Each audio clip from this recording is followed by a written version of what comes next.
pagbabayaran mo itong manggagamit ang ginawa mo sa akin. Tandaan mo yan. Hindi kita mapapatawad. Manloloko kang lalaki ka. Paasa, taksil! Anong pinagsasasabi mo? Wala ka namang matres. Tigilan mo na nga yung ilusyon mo. Nakakairita ka na eh. Nung una natutuwa pa ako sa'yo kasi ang bait-bait mo. Pero ngayon, lumalabas na ang tunay mong ugali. Ugaling aswang ka talaga. Hindi nyo na mapaparami pa ang lahi ng mga aswang. Hanggang dito na lang ang buhay ninyo. Hanggang dito na lang ang inyong paglalakbay.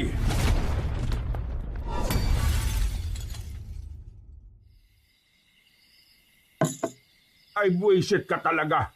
Sinabihan na kitang huwag kang uutang sa tindahan na yon dahil nagmamadali yung magpabayad. Hindi ka ba talaga nag-iisip kahit na kailan? Pasensya na, tay. Nagugutom na kasi talaga ako kahapon eh. Wala na akong maisipan na hingan. Nagutom ka pa talaga sa lagay na yan? Wala ka namang ginagawa rito sa bahay ah. Palamunin ka na nga lang eh. Nagugutom ka pa? Malamang, tay. Tao ako eh. May buhay. Napapagod, kaya nagugutom. Tarantado ka pala talaga eh, no? Sumasabat ka pa? Pinipiloso mo pa ako? Hindi naman po, tay. Sinasabi ko lang naman po yung totoo. Gutom na kasi ako, tay eh. Baka mahimatay na naman ako sa gutom kapag hindi ako nakakain kagad. Hindi naman po kasi kayo nagbibigay ng pagkain eh. Bakit naman kita bibigyan ng pagkain, ha? Ang tanda mo na.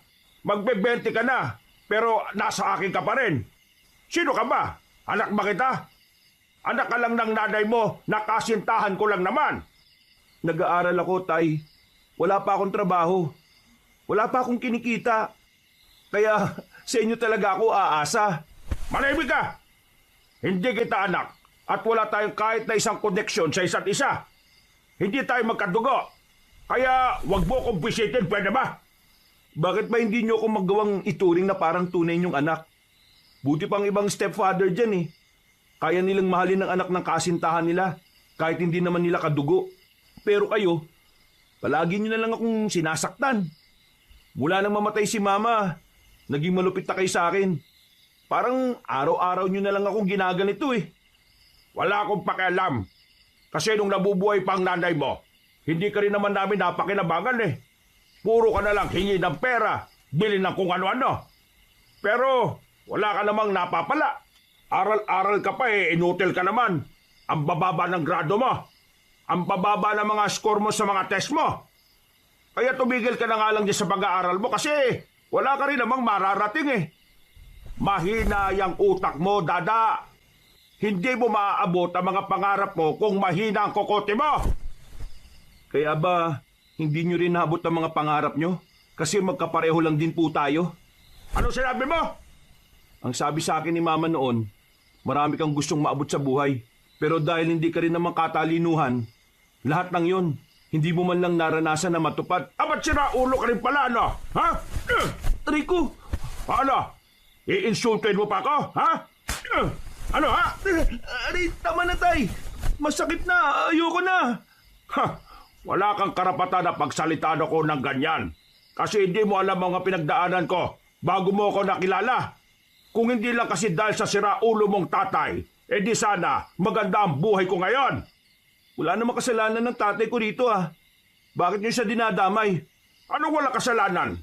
Hindi ba sinabi ng nanay mo sa'yo na ang tatay mo ang umagaw ng lahat sa akin? Inagaw niya sa akin ang mama mo. Inagaw niya sa akin ang magandang trabaho na dapat sa akin ibinigay. Pero dahil mas matalino raw siya kuno, siya ang sumalo ng trabahong yon. Nung nag-aaral pa kami, lahat ng atensyon napunta sa kanya. Kahit na ako naman noon ang mayaman sa atensyon ng iba. Pasikat ng ama mo eh. Lahat na lang inaagaw niya sa akin. Hindi naman kasalanan ni Papa na mas magaling siya kaysa sa inyo. Mas magaling? Sinong magaling, ha? Ang tatay ba? Magaling ba yung bigla na lang umalis? Magaling ba yung bigla na lang kayong iniwan ng nanay mo? O ano? Saan nagpunta ang tatay mo? Mag-a-abroad daw, pero hindi na nakabalik. Patay na nga yata yung taong yun eh. Hindi totoo yan. Buhay pa si Papa at babalik din siya balang araw. Ha! Balang araw. Nagpapatawa ka talaga eh, ano? Huwag ka nang umasa, dada. Kasi kung babalik ang tatay mo, dapat noon pa. 10 taon ka lang nung umalis siya. 19 ka na ngayon eh. 9 na taon, Dada. 9 na taon na ang nakalipas kaya huwag ka nang umasa na makikita mo pa siya ulit. Kahit na gaano pa katagal, aasa pa rin ako. Naniniwala ako na babalik siya. Siya na lang ang nag-iisang ama na mabuti para sa akin. Nag-iisang ama na may kwenta at may mabuting ugali. Di umasa ka. Bahala ka sa buhay mo. Mamumuti na lang ang mga mata mo pero wala ka na palang hinihintay. Mas mabuti pang hintayin ko ang maliit na tsansa kaysa magtiis ako sa taong nandyan pero wala namang ibang ginawa kundi ang manakit at mang-abuso. Hoy, hindi ka talaga titigil ano? Kung putuli ko na kaya yung dila mo para wala ka na masabi pa. Kapag pinutol mo ang dila ko, pinatunayan mo lang na duwag kang makarinig ng mga katotohanan. Hindi ka talaga. O sige, Saktan mo ko! Manhid na buong katawan ko, no? Wala na akong nararamdamang sakit kahit nasaktan mo ko ng paulit-ulit. Ikaw na lang ang mapapagod. Pero itong tatandaan mo, habang sinasaktan mo ko, hindi akong sinisira mo, kundi ang sarili mo. at bigla ka na lang nagdrama ngayon. Magtigil ka na nga. Hindi bagay sa'yo, ha? Ang mabuti pa, mag-impake ka na at lumayas ka na sa bahay na ito para naman matuwa ko sa'yo. Bakit naman ako lalayas dito eh? Bahay ito ng mama ko. Ikaw ang nakikitira dito, hindi ako. Manahimik ka na nga. O di ba? Hindi mo kayang marinig ang katotohanan? Magsasalta ka ba? Nang makita kong parang aatakihin na siya sa galit kabanong, tinikom ko na ang bibig ko.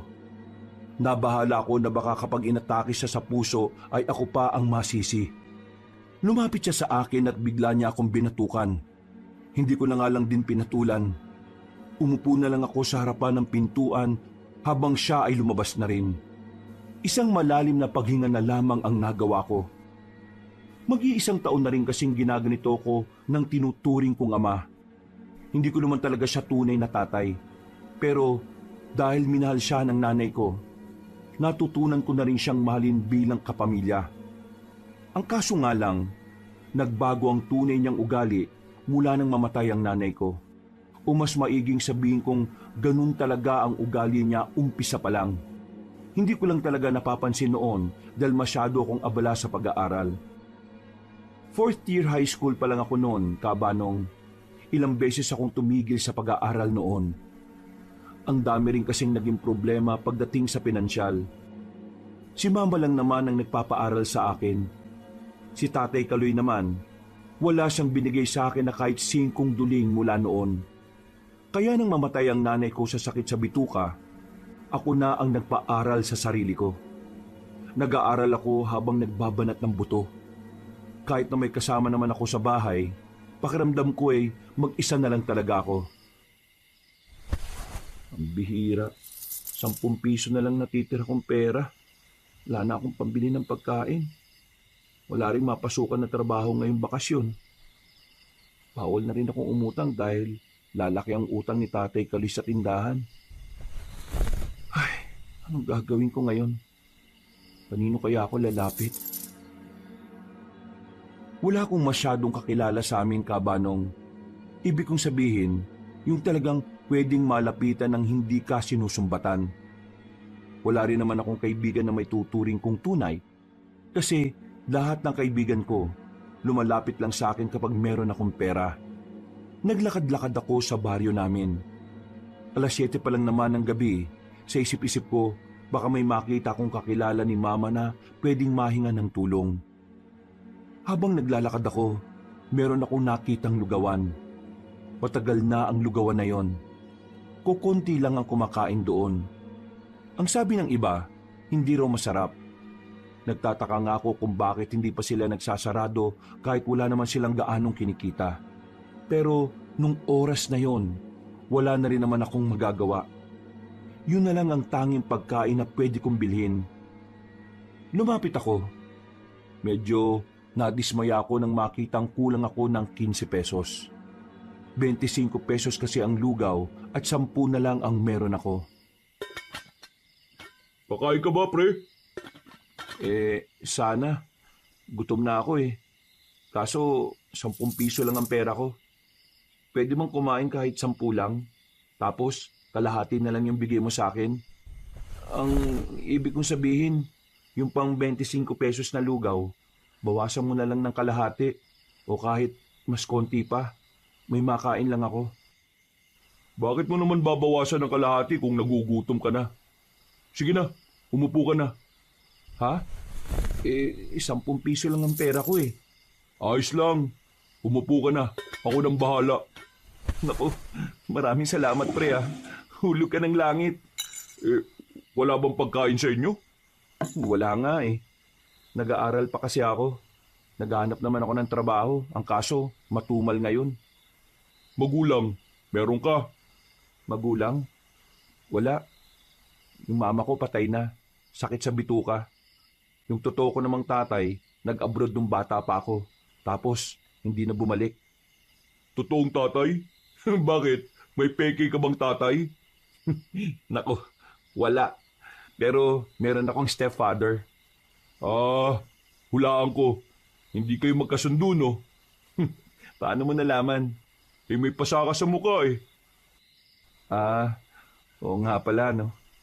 Alam mo, itong lugawan na ito, malapit ko na rin isara to. Oh, bakit naman?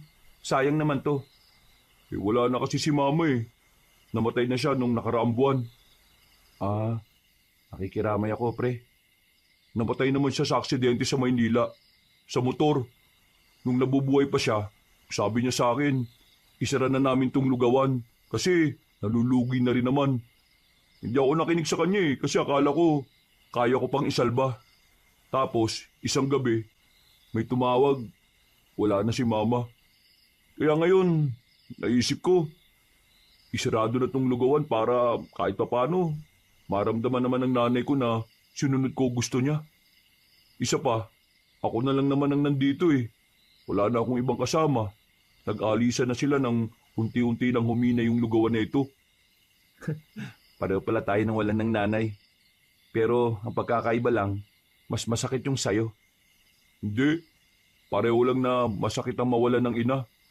Kahit na ano pang nangyari, kung paano sila nawala. Alam mo kung saan tayo pwede magkatulad? Saan? Siguro, pareho tayo sa ideyang hindi talaga natin alam kung paano tatahakin ang buhay natin nang wala ang mga magulang natin. Tama ka. Ako, 1 taon nang wala si mama eh. Kahit na kung ano-ano na ang pinagdadaanan ko, hanggang ngayon, wala pa rin akong nakukuhang matinong sagot kung ano ba talaga yung dapat kong gawin sa buhay ko. Mag-1 taon mo na palang nilalabanan yan. Pero anong ginagawa mo para makatagal ng ganyan? Hindi lahat kaya yan eh. Baka kung ako nga, pagdating ng 1 taon eh, pariwara na ako. Paano ko nilalabanan? Sa totoo lang, hindi ko rin alam eh. Basta sa bawat pagdilat ng mga mata ko sa umaga, palagi ko lang iniisip na hindi ko sasayangin ang sakripisyo ng magulang ko. Kapag ganun ang iniisip ko, nagkakaroon ako ng kaunting pag-asa para magpatuloy. Nakakahanga ka pala pare. Maraming salamat ha. Kasi kahit na papaano, binigyan mo ako ng pag-asa. Nakakatuwa kasi wala namang espesyal sa kwento ko pero mukhang na-impluwensyahan kita. Pre, nakaka-inspire yung kwento mo. At tumahanga ako sa mga ganyang tao. O sige, kain ka pa ha. Dahil natulungan mong gumaan ang kalooban ko, yung plain lugaw mo, lalagyan natin ng tuwalya, toko at baboy. Wala nga lang itlog kasi wala akong nailaga kanina eh. Nako, baka maluwi ka na niyan ha. Naku, matagal na tong lugi, no? Ay, Dada nga pala pangalan ko, pre. Ako naman si Tanoy. Nung gabing yun, Kabanong, hindi ko inakala na makakatagpo ko ng bagong tao na masasandalan ko. Bagong tao na makikinig sa lahat ng mga gusto kong sabihin. Mabilis sa mga pangyayari. Ilang araw lang ang nakalipas, naging magkaibigan na kaming dalawa. Marami na agad kaming napagsamahan. Kasama na rin niya ako sa lugawan. Wala pa rin namang gaanong bumibili. Paunti-unti lang kagaya pa rin noon. Pero ang mahalaga naman sa amin ay nagiging masaya kami sa pagtitinda. Pre, salamat ha. Baka magalit sa akin si Mama kasi sa halip na isasara ko na yung lugawan, pinagpatuloy ko pa talaga eh. Hindi naman siguro magagalit sa'yo. Kasi tingnan mo, di ba nung nakaraan, 2 lang yung nakain dito. Ngayon, 4 na. Nadagdagan na ng 2. Ibig sabihin, may magandang nangyayari. Dinadaan na lang namin sa biro ang pagbabantay namin sa lugawan. Pero ang tawanan namin ay natigil nang biglang may dumating na customer. Nung una, akala namin babae siya. Mukha kasi talaga siyang babae. Sobrang kinis ng balat. Matangkad, maputi, at ang labi niya ay parang nangaakit. Ang mata naman niya ay mapungay. Hindi pa namin malalaman na isa siyang binabae kung hindi siya magsasalita. Good evening, mga pogi. Ay, magandang gabi rin po. Ano pong kakainin nyo? Drop the po. Ituring nyo akong parang kasing edad nyo lang, no? Cause you can see me. I'm just like a princess. Nagkatinginan kaming dalawa ni Tanoy. Seryoso naman kaming dalawa. Pero hindi namin alam kung ano ba talaga ang kailangan niya sa amin. Kaya naman ako na ang kumausap sa kanya. Medyo maikli lang kasi ang pasensya ni Tanoy. May gusto ba kayong kainin? Meron kaming plain, 25. Meron ding may kasamang itlog, karne at tokwa. 40 pesos naman yon. Well, I'll go with the plain one. No bawang, please. Agad kong inihanda ang lugaw niya. Inabot ko pa mismo sa lamesa niya. Nagkatitigan kaming dalawa ng ilang segundo. Maya-maya lang, bigla ko na lang naramdaman na parang nakahawak na ang kamay niya sa kamay ko. Agad kong inusog ang lugaw sa kanya ng maayos at saka bumalik na rin sa loob. Pre, mukhang trip ka ng baklang yun ah. Oo nga eh. Hinawakan ba naman yung kamay ko? Ha? Hinawakan kamay mo? Nako, alams na. Alams na. Bet ka niyan, pre. Eh ano naman? Mukhang maraming pera eh. Patulan mo na. Baliw. Anong tingin mo sa akin? Mukhang pera? Oo. Buwang. Wag no. Di naman ako manggagamit ng tao. At saka, mas masarap gastusin ng perang pinaghirapan mo kaysa sa binigay lang sa'yo ng kung sino. Nako, dito sa Pilipinas, pre, mas mapapabilis ka makaahon kung marunong kang dumiskarte. Diskarte na yan, oh. Ayaw mo pa? Yoko nga. Ikaw na lang kaya. Yoko na.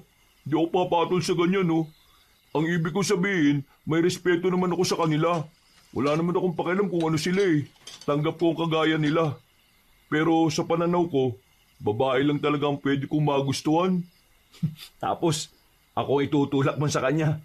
Sira din pala tuktok mo eh, no? Habang nag-uusap kami ni Tanoy, ay nakita naming nakatingin siya sa aming dalawa. Ngumiti siya sa akin.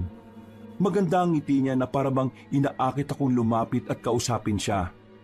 Pero pinigilan ko ang sarili ko. Hindi dahil ayaw ko sa kanya, kundi dahil hindi ako sanay sa mga ganong uri ng eksena.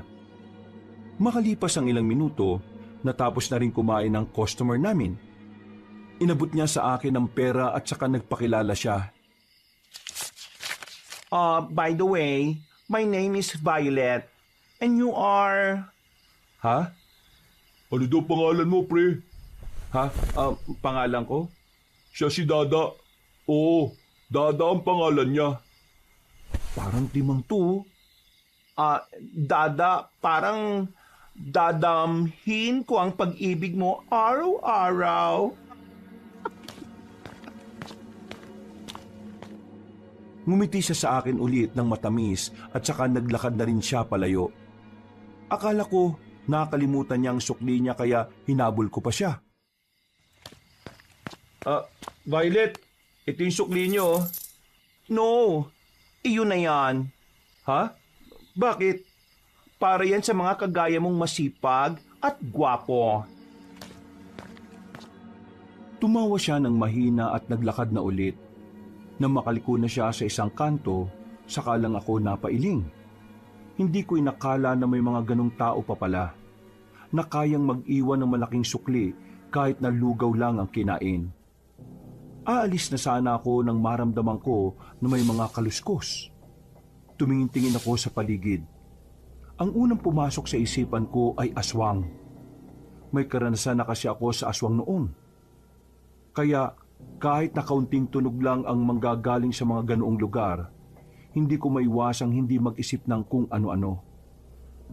May tao ba dyan? Walang sumagot, pero may narinig akong kumaluskos, kaya naman nagmamadali na akong tumakbo. Bumalik ako sa lugawan ng hingal na hingal. Oh, bakit kayo hingal na hingal, pre? Anyari? Pre, may narinig na naman akong kaluskos eh. Ha? Kagaya nung sinabi mo nung nakaraan? Oo, pre. Walang ya. Ano? Aswang na naman? Pambihira naman yan. Oo, pre. Ganun yung mga aswang eh. Ganun yung narinig ko nung bago namin makita ni Mama yung aswang sa gubat. Hindi aswang yun.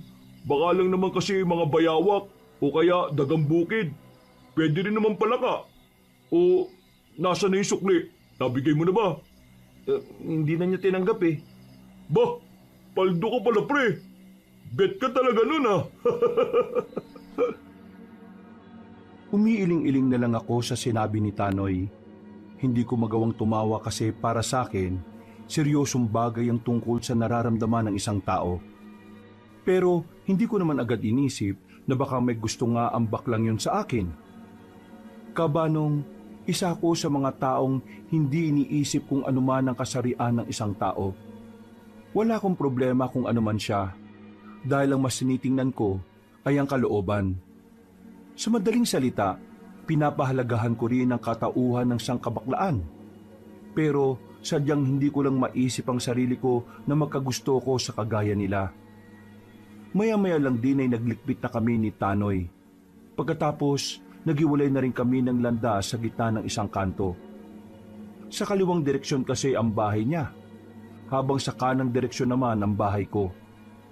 Pag-uwi ko, kagaya ng lagi kong naabutan, walang ulam, walang pagkain, taob ang kaldero. Pagsilip ko sa kwartong nakabukas, nakita ko si Tatay Kaloy, may kasamang babae sa loob. Sino yung kasama mo? Josie, uwi ka muna sa inyo ha. Bukas na lang ulit. Nagmamadaling umalis ang babae na mukhang kasing edad ko lang. Medyo nag-init agad ang dugo ko. Hindi kasi ako makapaniwala na sa mismong bahay pa ni Mama, ginagawa niya ang kababuyan niya. Sagutin mo tanong ko, Tay. Sino yung kasama mong yun? Hindi ka naman siguro tanga eh, no? Nagtatanong ka pa talaga? Malamang, syota ko. Ano? Syota nyo? Isang taon pa lang wala si Mama, nagsyota ka na kaagad? Hoy, bakit? Ilang taon ba ang kailangan? 100 years ba? Hindi naman niya binibilang sa taon eh. Ang akin lang naman, bakit parang ang bilis mo naman palitan kaagad si Mama? Minahal mo ba talaga siya? Ay. Huwag mong kinu-question ang pagmamahal ko sa nanay mo, ha? Wala kang alam sa pagmamahal. Hindi ka pa nga nagkakaroon ng syota eh. Kaya manahimik ka dyan, ha? Huwag mong ibayin ang usapan. Ang pinag-uusapan natin ay yung pagiging immoral mo. Paano mo na kayang magdala rito ng babae samantalang pamamahay to ni Mama? Bahay ko rin to, dahil mag-asawa kami. Anong mag-asawa? Mag-asawa tapos naghanap ka na ng ibang babae? Hindi mo ako maiintindihan. Ang tunay na lalaki lang ang makakaintindi kung bakit kailangan ko rin naman tugunan ng pangangailangan ko bilang lalaki. Wala nang mama mo. Sinong aanuhin ko? Puntod niya. Tunay na lalaki. Tunay na lalaki ba yung ganyan? Ang tawag sa ganyan ay pagiging immoral. Walang respeto sa namatay. At kababuyan yan. Kahit na kailan, hindi magiging basihan ng pagkalalaki ang pagkakaroon ng higit sa isang babae. Hoy, manahimik ka ha. Wala ka pang alam sa buhay. Kung yan binubunganga mo umisip ka na lang ng paraan para tulungan ako sa mga gastusin dito sa bahay. Di natuwa pa ako sa'yo. Hindi ako mag-aambag dito. Alam mo kung bakit? Kasi yung iaambag ko, gagastusin mo lang din para sa sarili mo. Hindi ako tanga para magpauto sa'yo, no? Ba't tarantado ka? Kaya mo na ba mga buto mo, ha? O ano, sasaktan mo ako? Sige, tingnan natin kung kaninong buto ang matibay ngayon. Yan ang naging epekto sa'yo sa pagsama mo dun sa tendero ng lugaw Nagiging walang yaka na rin. Hindi, wala siyang kinalaman dito. Kailangan ko lang talagang maging walang hiya para tapatan ng kakapalan ng pagmumukha mong tarantado ka. Nanlaki ang kanyang mata nang marinig yon. Tila hindi niya inaasahan na masasabi ko sa mukha niya yon. Lumapit pa nga ako ng bahagya sa kanya, pero napatras lang siya ng kaunti. Naramdaman niya siguro na hindi na ako magpapaapi sa kanya. Kaya para bang naging mahinahon siya at bigla siyang natameme. Wag mo nang pababalikan ng babaeng yun, ha? Kasi kapag nakita ko pa yun dito sa bahay, palalayasin na kita rito. Nakakalimutan mo yatang sampid ka lang sa bahay na to. Ako ang anak niya, kaya ako may-ari nito. Magpasalamat ka na lang kasi kahit sira ulo ka, hinahayaan kitang tumira dito. Isipin mo na lang na naawa ako sa'yo, kaya ka pa nandito. Tuluyan na siyang hindi nakapagsalita. Pumasok na lang ako sa kwarto ko at iniwan siyang napapanganga sa maliit naming sala. Sinarado ko ng malakas ang pinto ng aking silid. Bumuntong hininga. Para akong nabunutan ng tinik sa lalamunan ko, Kabanong. Dahil sa wakas, nailabas ko na rin lahat ng matagal ko nang itinatago. Kinuha ko ng alkansya ko. Hinulog ko doon ang kakaunting kinita sa pagbabantay ng lugawan. Paghiga ko, ay agad na akong nakatulog. Kinabukasan, paglabas ko pa lang ng bahay, ay agad ko nang narinig ang mga usap-usapan sa harapan ng bahay. Nung una, ay hindi ko marinig kung ano yon. Pero nang lumipat ako, narinig kong nabanggit nila ang salitang aswang. Nakiisyoso pa ako sa kanila. Hanggang sa malaman ko na meron pala mga nakitang bakas ng aswang sa may sagingan. Ayon sa mga narinig ko, meron daw nakita mga magsasaging na laway umano ng aswang. Meron daw kasi mga nakitang laway na matagal matuyo. At ayon pa sa kanila, laway lang daw ng aswang yon. Magulo ang mga kwento nila kaya kahit gusto ko pang makinig, hinayaan ko na lang sila. Bumalik ako sa loob. Sumilip ako sa kwarto ng siraulo kong stepfather. Nakita ko siyang masarap ang tulog habang nakabukaka pa. Nagbihis na lang ako at naligo. Aalis kasi kami ni Tanoy noon para mamili ng mga isasangkap sa lugaw. Oh, buti naman at sinupalpal mo yung stepfather mong buang. Mabait ka pa nga sa ginawa mo Kung ako yun, sinuntok ko na sa ribs yun para tigok ka agad. Nakakabwisit yung mga ganyang tao, pre. Kung ako sa'yo, kaysa masira utak mo dyan, palayasin mo na. Total, bahay naman ng nanay mo yun, di ba? Kahit pa paano, ginagalang ko pa rin naman ang relasyon nila ni Mama. Sinabihan ko naman siya na kapag inulit niya yung ginawa niya kagabi, palalayasin ko na siya. Masyado ka kasing mabait, pre. Minsan, try mo kaya maging masama. Ha? Paano ba maging masama? Paano? Manunto ka ng kung sino, sabay sabihin mo thank you. Loko-loko. Nang merong mapadaan ng mga kabataan sa harapan namin, napatigil kami ng pag-uusap. Naging interesado kasi ako sa narinig ko. Nabanggit kasi nila ang aswang. Kaya naman, hindi ko na rin napigilan ng sarili ko na tanungin si Tanoy kahit na alam ko naman na hindi siya interesado sa ganong klase ng usapan. Pre, nababalitaan mo ba ngayon yung tungkol daw dun sa laway ng aswang? Oo. Narinig ko kanina sa iba kong kamag-anak. Naniniwala ka ba ron? Ibig kong sabihin, naniniwala ka bang laway talaga ng aswang yung nakita ng mga magsasaging? Alam mo pre, nasabi ko na sa'yo na maniniwala lang ako talaga kapag ako na mismo nakakita sa aswang. Kung sa bagay, mahirap naman talaga sabihin na totoo sila kung hindi naman sila nagpapakita. Basta ako, nakakita na ako ng aswang. Gumising na lang sa akin si Tanoy. Nang may mapadaan na tricycle ay agad na rin kaming sumakay. Madali lang ang biyahe kaya nakarating na rin kami sa bayan. Agad naming tinungo ang pamilihan. Buti na lang ay kakaunti pa lang din ang mga tao. Habang namimili kami, hindi inaasahang nakita namin si Violet. Ang binabae na mukhang babae ang itsura.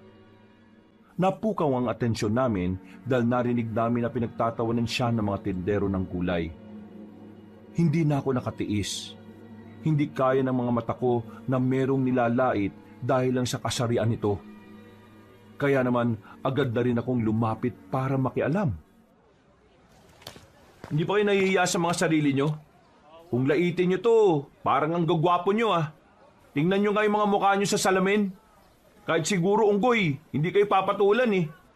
Bago nyo siya laitin, dahil sa bakla siya, tanungin nyo muna sarili nyo kung wala kayong kapintasan.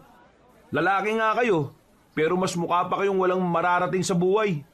Tigilan nyo na siya ah, dahil wala siyang ginagawa sa inyo. Magtinda na lang kayo ng gulay. Baka sakaling yumaman pa kayo. Tila natameme ang mga lalaki sa sinabi ko. Mas matatanda pa sila sa akin pero hindi ko na inintindi ang edad. Para kasi sa akin, wala namang mali sa sinabi ko. Nanahimik lang sila at para bang gusto kong patulan. Sige, patulan niyo ako. Pinatunayan niyo lang na magagaling lang kayong manglait pero kapag kayo ang nilalait para kayong mga batang nagmamaktol at umiiyak. Tuluyan na silang natameme. Naglakad na lang kami paalis. Naramdaman ko na lang na sinundan na pala ako ni Violet. Nakangiti siya ng malapad sa akin. Namumula ang muka. Maraming salamat sa ginawa mo ah. Hindi ko inakala na may mga lalaki pa palang kagaya mo. Wala yon. Ginawa ko lang naman kung ano ang tama eh. Normal lang yon, walang espesyal. May gagawin ka ba? Gusto sana kitang ilibre bilang pasasalamat ko sa'yo. Ha? Ilibre? Sige na pre, sama ka na sa kanya. At ako na lang muna ang bibili ng mga kailangan natin. Uy, para tong timang. Pre, paldo-paldo ka dyan. Huwag ka mag-alala. Wala naman itong kapalit. Gusto ko lang naman na mas makilala kita. Tatanggi pa sana ako pero bigla kong tinulak ni Tanoy palapit kay Violet. Naglakad na mabilis si Tanoy habang tumatawa-tawa. Wala na rin naman akong nagawa noon. Nahiya naman akong tumakbo rin dahil may iwang parang tanga si Violet. Ano bang gagawin? Kakain lang naman tayo. Libre na kita. Oo, sige. Pero saglit lang ah. Yung kasama ko kasi maghihintay sa akin eh. Sabay na kaming naglakad papunta sa sinasabi niyang kainan. Pumasok kami sa isang restaurant na kilala sa bayan. Nahihiya pa ako nung una. Pero ang sabi niya, marami naman daw siyang pera kaya ayos lang. Nag-usap kaming dalawa ni Violet Cabanong. Marami siyang mga kinwento na kung ano-ano. Pero wala siyang nabanggit tungkol sa pamilya niya. Hindi na lang din ako nagtanong kasi pakiramdam ko, pribado siyang tao. Nang wala na ako maisip na pag-uusapan, tinanong ko na lang siya tungkol sa aswang. Naniniwala ka bang may aswang? Oo naman. May aswang. At alam ko ngayong meron pa rin. Bakit? Nakakita ka na ba ng aswang? Well, hindi pa naman. Pero sabi na matatanda sa amin, totoo naman daw talaga ang mga aswang. Hindi pa lang natin sila nakikita kasi masyado raw silang nagtatago. Parang mailap. Ganon. Kung sa bagay, hindi pa rin naman ako nakakita ng aswang na kusang nilalapit ang sarili nila sa tao eh. Dati nga, may nakita kaming aswang ng nanay ko sa gubat. Tumakbo siya ng mabilis. Natakot yata sa amin eh. Takot daw ang mga aswang sa tao, kaya baka tumakbo. Kaya nga siguro. Maya-maya pa ay nagpaalam na rin ako kay Violet. Sa naging usapan namin sa maikling panahon, masasabi kong mabait din naman siya. Marunong makisama, may respeto at higit sa lahat, malawak ang pangunawa niya. Kumaway pa ako sa kanya habang naglalakad ako palayo. Nagulat na lang ako nang bigla akong salubungin ni Tanoy. Uy, ano? Nagkakamabutihan na siguro kayo, no? Parang buang. Nag-usap lang naman kami sa kung ano-anong bagay. Walang mali siya yun, no? Talaga? Walang mali siya? Eh bakit kakaibang ngiti ng isang yun eh? O yun, no? Aba, hindi ko alam, no? Baka ito na rin yung huli na papayag akong kumain kasama siya. Uy, bakit naman? Eh baka kasi ibang pagkakaunawa niya sa pagiging mabait ko sa kanya eh. Para kasi sa akin, normal lang ang ginagawa ko. Ayoko namang dumating sa punto na bigla na lang siyang magtapat sa akin. Wow! Sobrang lakas ng fighting spirit mo dyan, pre ah! Inunahan ko na lang siyang maglakad at hindi ko tinulungang magbitbit. Dakong hapon na makabalik na kami sa baryo. Nagpaalam na muna ako kay Tanoy. Nasira kasi ang tsinelas ko at magpapalit lang sana ako ng panibago. Pero nang dumating ako sa bahay bandang 4:00, inabutan kong nakabukas ang pinto ng kwarto ko. Nagtataka ako kasi iniwan ko naman yung nakasara. Pagpasok ko sa loob, nasa lapag na ang kawayan na ginawa kong alkansya. Bukas na rin yon at wala na ring laman. Wisit naman talaga oh! Huwag ka nang babalik dito dahil babasagin ko talaga pagbumuka mo! Si Tatay Kaloy agad ang unang pumasok sa utak ko, Kabanong. Pagpunta ko sa kwarto niya, wala nang iba niyang gamit. Mangilan-ngilan na lamang ang naroon. Kinuha ko mga yon at sinilaban ko na lang din ng apoy. Tumungo na lang ako sa luguan sa pagbabakasakali na doon lumamig ang ulo ko. Tarantado rin talaga yung tatay-tatayan mo eh, no? Kapal ng muka. Nagawa pa talaga magnakaw. Pamparal ko sa sarili ko yun sa pasukan eh. Kapag nakita ko talaga siya, mata lang ang walang latay sa kanya. Eh kung ipablatter mo na lang kaya, para naman magkaroon siya ng record sa barangay natin. Siraulo eh. Papablatter ko talagang siraulong yun. Itinoon ko na lamang ang atensyon ko sa pagtitinda. Ang kaso nga lang, nabagot lang din kaming dalawa ni Tanoy dahil walang customer. Maulan din kasi nung sandaling yon. Makalipas pa ang ilang araw, nagpatuloy pa rin kami sa pagtitinda ni Tanoy kahit wala pa rin gaanong bumibili sa amin. Si Tatay Kaloy naman, naipablatter ko na rin. Wala siyang paramdam. Kahit ang anino niya ay hindi ko na rin makita sa lugar namin. Lahat ng kakilala niya ay walang sinasagot na matino. Pero sa mga nagdaang araw, hindi naman doon natuon ang atensyon ko. Pumutok kasi ang balita sa amin na meron na namang namataan na aswang sa baryo namin. Wala namang sinakta ng mga aswang.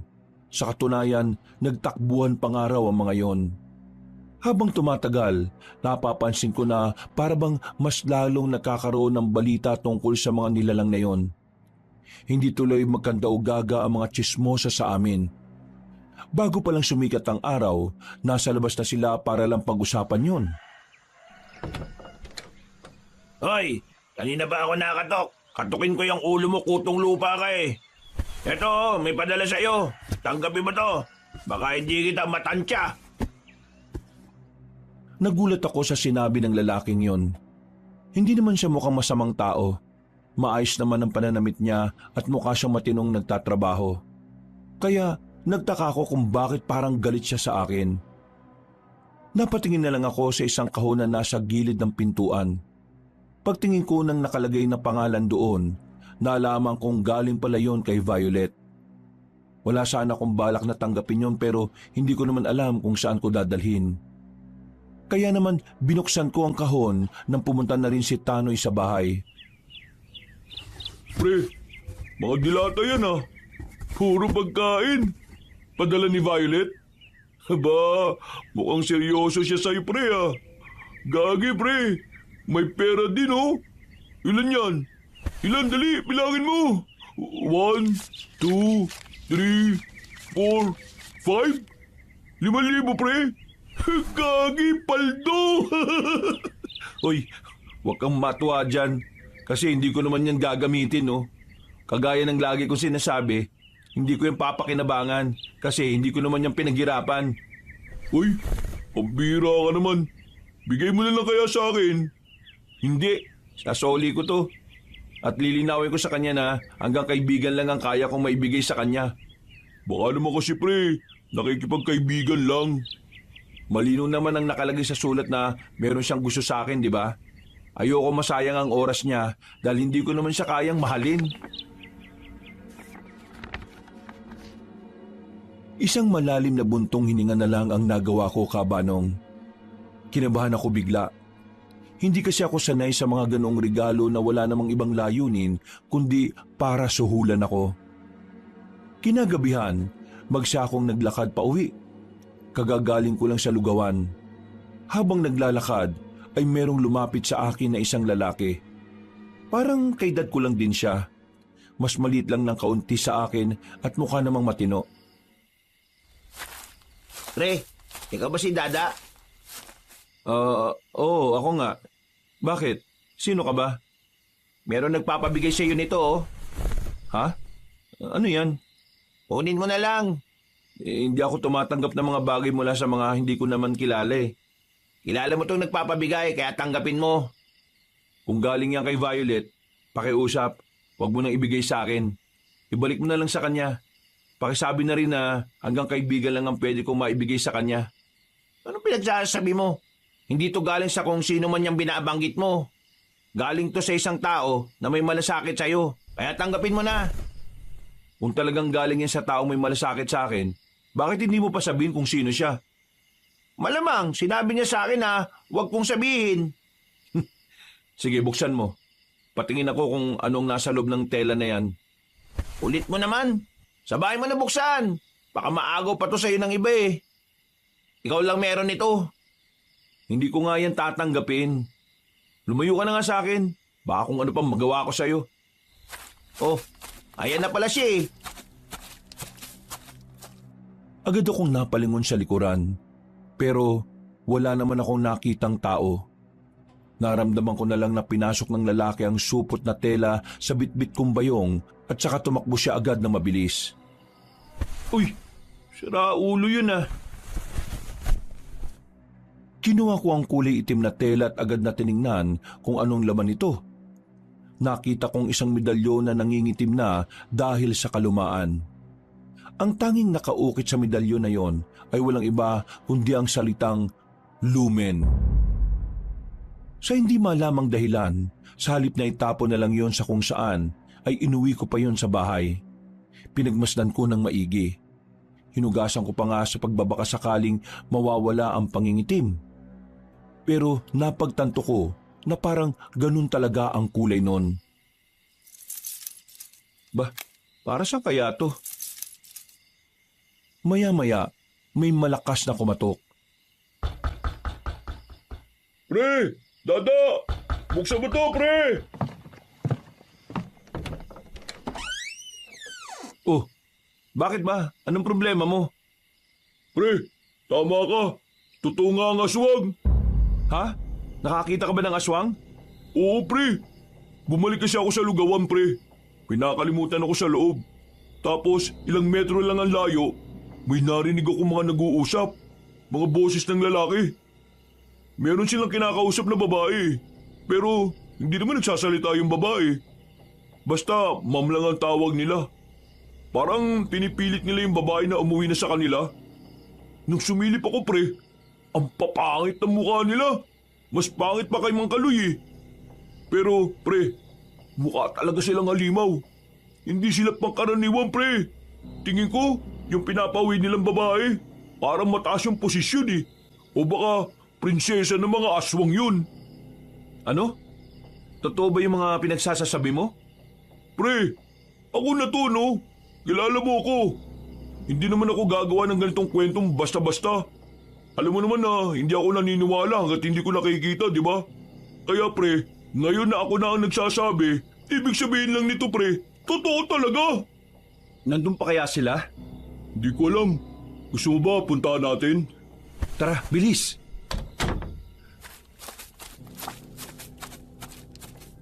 Nakalimutan namin magdala ng kahit anong patalim ng mga sandaling yon. Dahil kasi sa paniniwala naming takot ang mga aswang sa mga tao. Naging kampante kami na wala namang mangyayaring masama sa amin. Bumalik kami ng lugawan. Tinungo namin kung saan ang sinasabi ni Tanoy. Pero wala na roon ang sinasabi niyang aswang. Inilawan namin ang mismong tinayuan ng mga aswang at sa baba, nakakita kami ng mga laway na parang malapot at malagkit. Natapakan pa naming dalawa. Liblib na dito pre. Mukhang kailangan na natin bumalik. Sapat na sigurong alam natin na totoong nandito sila kanina. Oo, baka mamaya mapahamak pa tayo sa ginagawa natin. Paalis na sana kami, pero napukaw ang atensyon namin na hanapin kung saan nagmumula ang mga yabag ng paa. Hanggang sa hindi na namin namalayan, nakarating na pala kami sa mga lagas na puno. Dito na namin nakita ang grupo ng mga aswang. Sa pagkakabilang namin, nasa 7 aswang sila. Meron silang kasamang babae na hindi naman namin makita ang mukha dahil nahaharangan ng mga aswang. Base sa nakikita ko, tila inaalalayan ng mga aswang ang babaeng yon. Sabi ko sa iyo pre, di ba? Kasama ba talaga nila yung babae? Baka mamaya binihag pala nila. Hindi, kasama nila yan. Kanina naririnig ko pa silang kinukumbinsi nga nila yung babae na umuwi na sila eh. Maya-maya lang, kinabahan kami nang makita naming tumigil sila sa paglalakad. Bigla na lang nilang itinutok sa direksyon namin ang mga dala nilang lampara. Napatakip na lang kami ng bibig. Pinilit naming hindi makagawa ng kahit na anong ingay. Pero sa kasamaang palad, biglang tumunog yung barya na nasa bulsa ko. Dahil doon, naalarma ang mga aswang. Pinaunan nilang maglakad ang babae, habang ang 4 sa mga yon ay marahan ang naglalakad patungo sa kinalalagyan namin. Bakit ba tayo nagtatago? Di ba ang sabi nila, takot naman ang mga aswang sa mga tao? Harapin na natin sila. Wag, baliw ka ba? Mas lalo kong kinabahan ng lumabas si Tanoy sa pinagtataguan namin. Hawak-hawak lang ang manipis na sanga at sinubukan niyang sindakin ang mga aswang. Hoy, mga aswang! May binabala kayo masama ano? Umalis kayo sa lugar namin! Shoo! Shoo! Shoo! Nang makita naming tila hindi naman natutuwa ang mga aswang sa ginagawa namin, dito na namin napagtanto na hindi pala talaga totoo na takot sila sa mga tao. Mas lalo lang silang nagalit. Kung itaboy kasi yun ni Tanoy ay para bang mga aso lang ito. Pre, hindi sila nasindak. Eh anong gagawin natin? Di, takbo!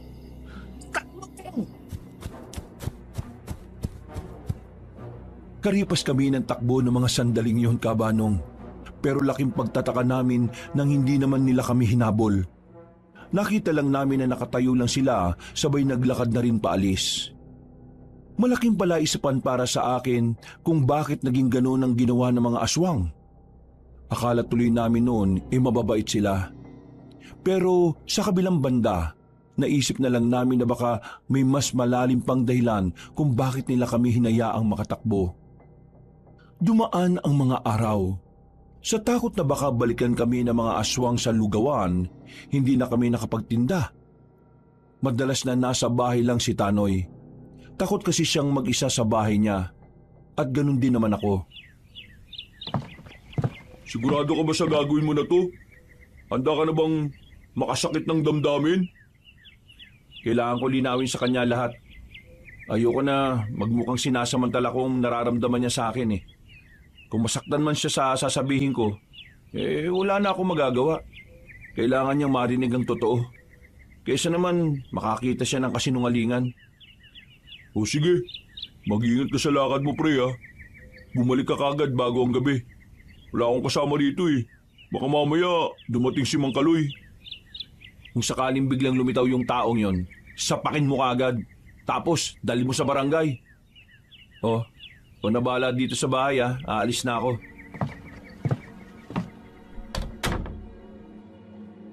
Alas 3 pa lang naman ng hapon noon, kaya malakas pa ang loob kong lumayo ng baryo.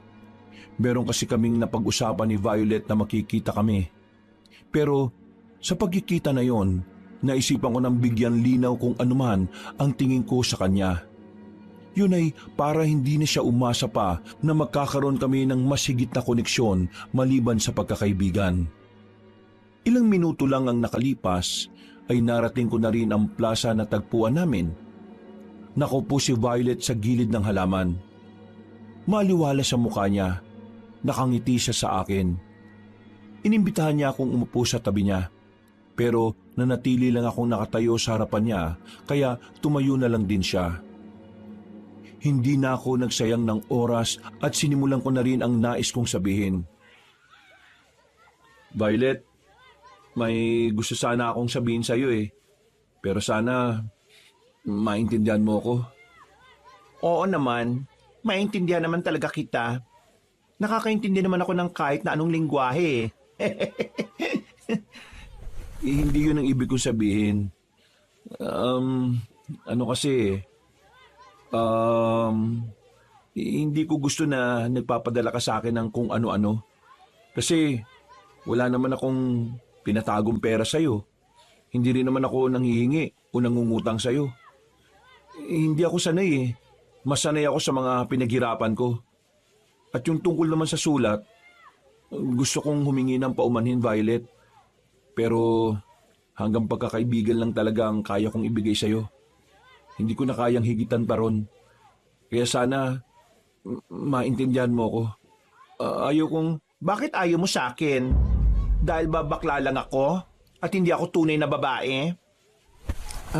Hindi naman sa ganun. Hindi naman naging problema para sa akin kung anumang kasarian mo. Ang problema kasi, wala akong ibang nararamdaman para sa'yo Nung unang makita pa lang kita, parang kaibigan lang talaga ang tingin ko. Kung ganon, ano yung ginawa mo sa akin? Yung pinagtanggol mo ako sa mga nalalait sa akin? Bakit mo ginawa yon? Bakit ang bait mo sa akin? Kagaya nga ng sinabi ko, Violet, normal lang naman sa akin yon. Kahit na sinong lalaki, gagawin yon kapag nakakita sila ng inaapi. Kaya sana, huwag mong bigyan ng ibang kahulugan yon. Dada, baka naman pwedeng subukan natin. Subukan mo lang naman na mahalin ako. Malay mo naman, matutunan mo akong mahalin, di ba? Violet, hindi naman na pag-aaralan ng pagmamahal Kusa mong mararamdaman yan sa taong tunay mong mamahalin. Kaya, pasensya ka na. Hindi ko talaga kaya. Pinaasa mo lang pala ako. Ha? Hindi kita pinaasa, Violet. Kung ano man ang mga pinakita kong kabaitan, ganun talaga ako sa lahat. Kunwari ka pa. Pareho ka lang din ng kaibigan mo na pera ang habol sa akin. Siguro, kaya bigla kang umatras kasi nalaman mong kapag pinirahan mo ako, kailangan maging kasintahan kita. Ha? Hindi ganun yun. At kahit na kailan, ay hindi yun magiging ganun. Unawain mo naman ang sinasabi ko, Violet. Wala akong nararamdaman na kakaiba para sa'yo, maliban na lang sa bilang kaibigan mo. Umamin ka. May nakita ka ng babae, ano? Ay, pambihira naman. Mas pinili mo ang babae kasi ang babae may tahong. Ako, talong. Di ba tama ako? Hindi na maganda ang mga sinasabi mo, Violet, ha? Hindi mo ko naiintindihan Hindi ka na nakakapag-isip ng tama. Ang mabuti pa, tapusin na natin ang usapan na to. Umamin ka. Meron ka nang nakilalang babae kaya ayaw mo na sa baklang kagaya ko. Oo, may nakita na akong iba. Ang pangalan niya ay Whitey. Sinabi ko na lang yun sa kanya para kahit papaano ay tuluyan ng mawala ang pag-asa na pinanghahawakan niya. Masakit sa akin ang ginawa ko, pero tingin ko kailangan ko talagang gawin yon para matigil na ang kahibagan niya. Lumapit siya sa akin ng bahagya. Masama ang tingin niya sa akin na parabang bigla siyang mananakmal. Whitey pala ha? Mahilig ka pala sa white. Ayaw mo sa violet kasi kakulay ng talong. Ano, maganda ba? Matangkad? Sexy? Oo, maganda, mabalahibo, mabuhok, kulay puti at mahahaba ang kuko. Dada, pagsisisihan mo ang ginawa mo sa akin. Pagsisisihan mong ipinagpalit mo ako kay Whitey. Hindi kita ipinagpalit dahil kahit na kailan, hindi naman ako naging sayo. Violet, nakikiusap ako. Hayaan mo na ako. Kalimutan mo na lang ako at magsimula ka na lang din ng bagong buhay. Mali mo, makilala mo naman si Brownie. Hindi ako nakikipagbiruan sa iyo ha. Pagbabayaran mo itong panggagamit at ginawa mo sa akin. Tandaan mo yan. Hindi kita mapapatawad. Manloloko kang lalaki ka. Paasa! Taksil! Galit siyang naglakad paalis, Kabanong. Napapakamot na lamang ako sa ulo. Hindi ko kasi inakala na magiging ganun ang reaksyon niya. Buong akala ko ay magiging mapayapa lang ang lahat. Pero nagkamali ako. Nung sandaling yon, naisipan ko na lang na umuwi. Ang kaso nga lang, yung sinasakyan kong tricycle ay bigla na lamang nasiraan sa kalagitnaan ng biyahe namin. Tumigil kami sa harapan ng kagubatan. Mga bandang 5:00 na nun. May mga kasama naman ako kaya kahit na papaano, kampante ako sa kinilalagyan namin. Manong, 2 oras na tayo nandito. Hindi pa ba yan maaayos? Mukhang sira na talaga yung tricycle na yan. Diyos ko, aabutin talaga tayo ng gabi rito. Teka, ikaw yung lalaking nagbigay ng medalyon sa akin sa baryo namin ha. Sinusundan mo ba ako? Ano? Sinusundan? Ayos ka lang. Nakasakay din ako, no? Nasa loob ako. Kanina pa ako nandito eh. Ganun ba? Alam mo na pala na medalyon ng laman nun. O nasa na? Nasa bahay. Nasa bahay? Bakit hindi mo dinadala? Aba, malay ko ba kung para saan yun? Wala ka namang sinabi. Baka mamaya balasin ako dun. Ha? Hindi ko ba sinabi? Wala ka nga sinabi. Bigla mo na lang nilagay sa bayong ko na akala mo talaga kung sino ka. Para saan ba talaga yun? At sino ka ba? Sino rin yung sinasabi mong nagpapabigay nun? Ang medalyon na yon ay pangontra sa mga aswang. Ha? Pangontra sa mga aswang? Paano? Isasampal ko sa mukha nila yung medalyon? Abag dala-dala mo yon, maiilang o magdadalawang isip ang mga aswang na lumapit sa iyo. Sa pinagsama-samang ritual ng albularyong mabaho ang utot, nakabuo ng medalyon ng pangontra kung saan magdudulot yun ng sakit ng ulo sa mga aswang kapag tinangka nilang lumapit. Kailangan ba talagang sabihin yung mabaho ang utot? Wag mo nang pansinin yun. Ang sinasabi ko lang, dapat suot-suot mo yun. Pinaghirapan niyang gawin yun para sa iyo eh. Sino ba kasi yung sinasabi mo? At ikaw, sino ka? Ako si Romel, isa ako manunugis. Manunugis ng ano? Ng aswang! Sa sinabing niyang yun, ay sandali akong natameme. Pinagmasdan ko ang buong katawan niya. Napansin ko na may mga burloloy siya sa katawan. Meron nga rin siyang panyo na pula na nakatali sa kaliwang braso niya. Basta hindi normal ang pormahan niya. Para talagang nakatira sa kung saang malayong lugar. Mukha namang seryoso ka sa sinasabi mo, di ba? Bakit? Mukha ba ako nagbibiro, Dada? Umanunugis ka ng aswang, di alam mo pala na may aswang sa gubat malapit sa baryo namin. Oo! Sa katunayan, yun ang hinahanap namin.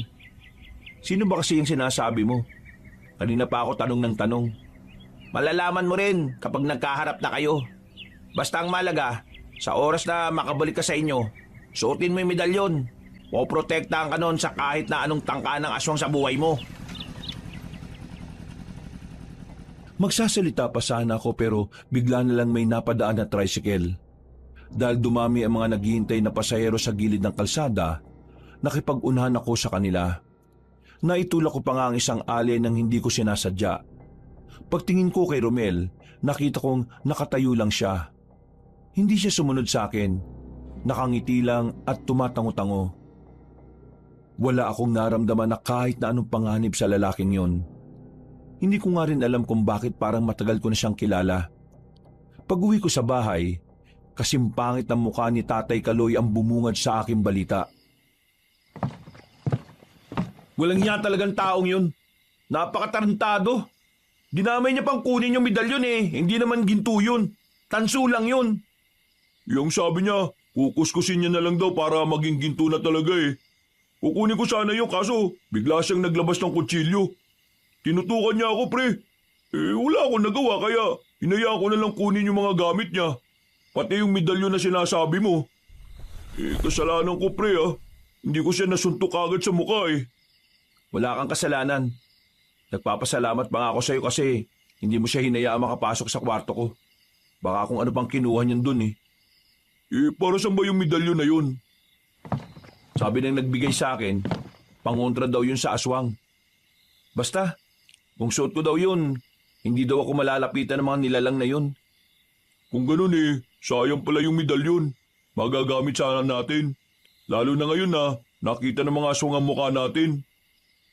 Hayaan mo na pre. Huwag na lang siguro tayong lumayo sa baryo para makaiwas sa kapahamakan. Naiinis lang ako kay Tatay Kaloy eh. Kung alam ko lang na may naiwanan pala siyang mga gamit dyan, edi sana sinama ko na sa pagsunog. Malalim na paghinga na lang ang nagawa ko, Kabanong. Makalipas ang ilang sandali, pinauna ko nang matulog si Tanoy.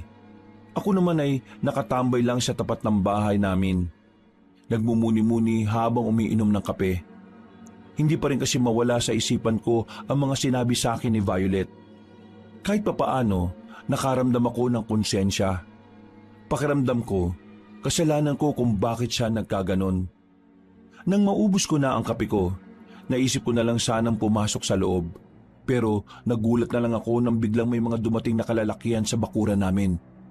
Lumapit sila agad sa akin. Magsasalita pa lang ako, bigla namang may sumuntok sa bato ko. Sa lakas ng suntok ay agad akong nawala ng malay. Nagising na lang ako nang nakatali na ako sa puno ng nyog. Ramdam ko ang lamig ng klima. Pagtingala ko, nakita kong bilog ang buwan kaya maliwanag ang paligid. Sa gilid ko naman ay may mga kalalakihan na nakaupo. Tila nag-aabang lang ang mga yon na magising ako. May dumating naman na matandang babae. Sa pagkakatansya ko, nasa edad 60 na siya hanggang 65. Mabuti naman at nakamalay ka na, iho. Akala ko mapipilitan na akong gilitan ka bago ka pa magising. Teka, sino ba kayo? Nasaan ba ako? Anong gagawin niyo sa akin? Ako si Minda. Ako ang lola ni Violet. Lola ni Violet? Bakit niyo ako dinala rito? Anong meron? Hindi mo talaga alam ang dahilan, iho? Hindi. Kaya nga ho ako nagtatanong eh. Dinala kita rito para makatikim ng leksyon. Pinaiyak mo ang apo ko. Ho? Pinaiyak? Wala naman akong kasalanan sa kanya eh. Sinabi ko lang naman ang totoo. Hindi niya lang talaga matanggap na hindi ko siya gusto. Ang dami mong sinasabi. Ang sabihin mo na lang, pinagpalit mo siya kay Whitey. Ginamit mo lang ang pera na meron siya. Manggagamit talaga kayong mga tao. Hindi yan totoo. Hindi ko siya ginamit. Siya lang naman ang nag-iisip na gusto ko siya eh. Kusa siyang nagpadala ng kung ano-ano. Hindi ko nga ginagalaw ang mga yun eh. Nandun sa bahay. Wala na akong pakialam sa mga sasabihin mo. Ayoko sa lahat ay ang sinasakta ng tagapagmana ng angkan namin. Humanda ka ngayon. Tanggapin mo ang galit ng mga aswang. Mga ano? Bingi ka ba? Ang sabi ko, mga aswang! Mga aswang kayo? Agad na nagtindigan ng mga balahibo ko nang marinig ko yung Kabanong. Nakita ko na lang ang mga lalaking nagpalit na rin ng anyo. Diyos ko, mga aswang nga! Sige na mga bata, kainin niyo ang isang yan. Wala kayong ititira. Ngat-ngatin niyo kahit ang buto niya. Ganyan ang napapala ng mga taong maggagamit at nananakit ng damdamin ng aking pinakamamahal na apo. Teka, sandali lang. Naglakad na rin paalis sa matandang babae. Naiwan sa akin ang 5 aswang na nakapalibot. Tumutulo na ang malalapot nilang laway. Nakita ko na rin parang humaba ang mga kuko nila. Sobrang kabado ko nung mga sandaling yun, Kabanong. Pakiramdam ko, maiihina ko sa kaba. Unti-unti na silang lumalapit. Nagdarasal na lamang ako noon na sana may malaking himala na mangyari. Nang lalantakan na sana nila ako, narinig ko na lang na merong dumating. Pagdilat ko, isang lalaki na nakasuot ng kulay itim. Marami ding burloloy sa katawan. Pero hindi yun si Romel. Iba siya.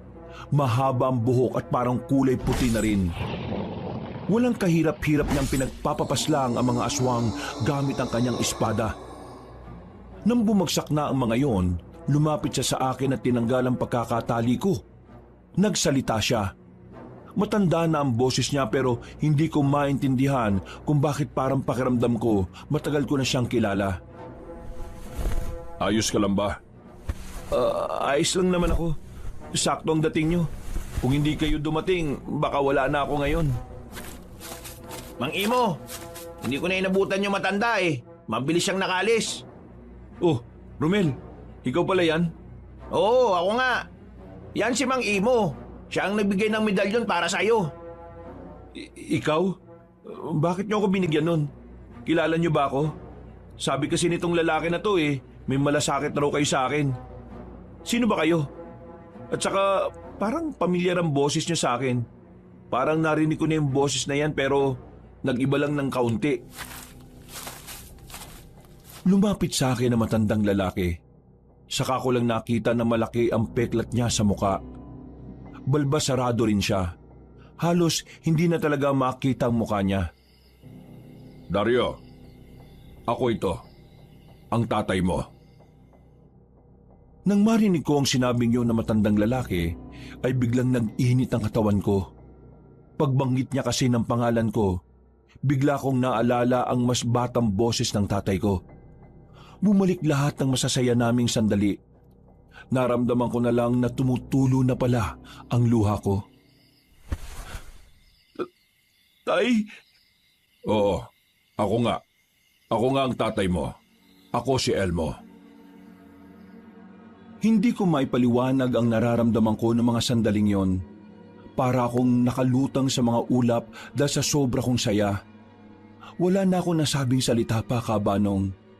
Agad kong niyakap si tatay. Na maging kalmado na kami, nilisan namin ang lugar na yon at naghanap ng pwedeng mapagtambayan saglit. Alam kong itatanong mo kung bakit hindi ako bumalik. Kaya naman, ngayon pa lang ikukwento ko na rin sa iyo para malinawang ka, anak.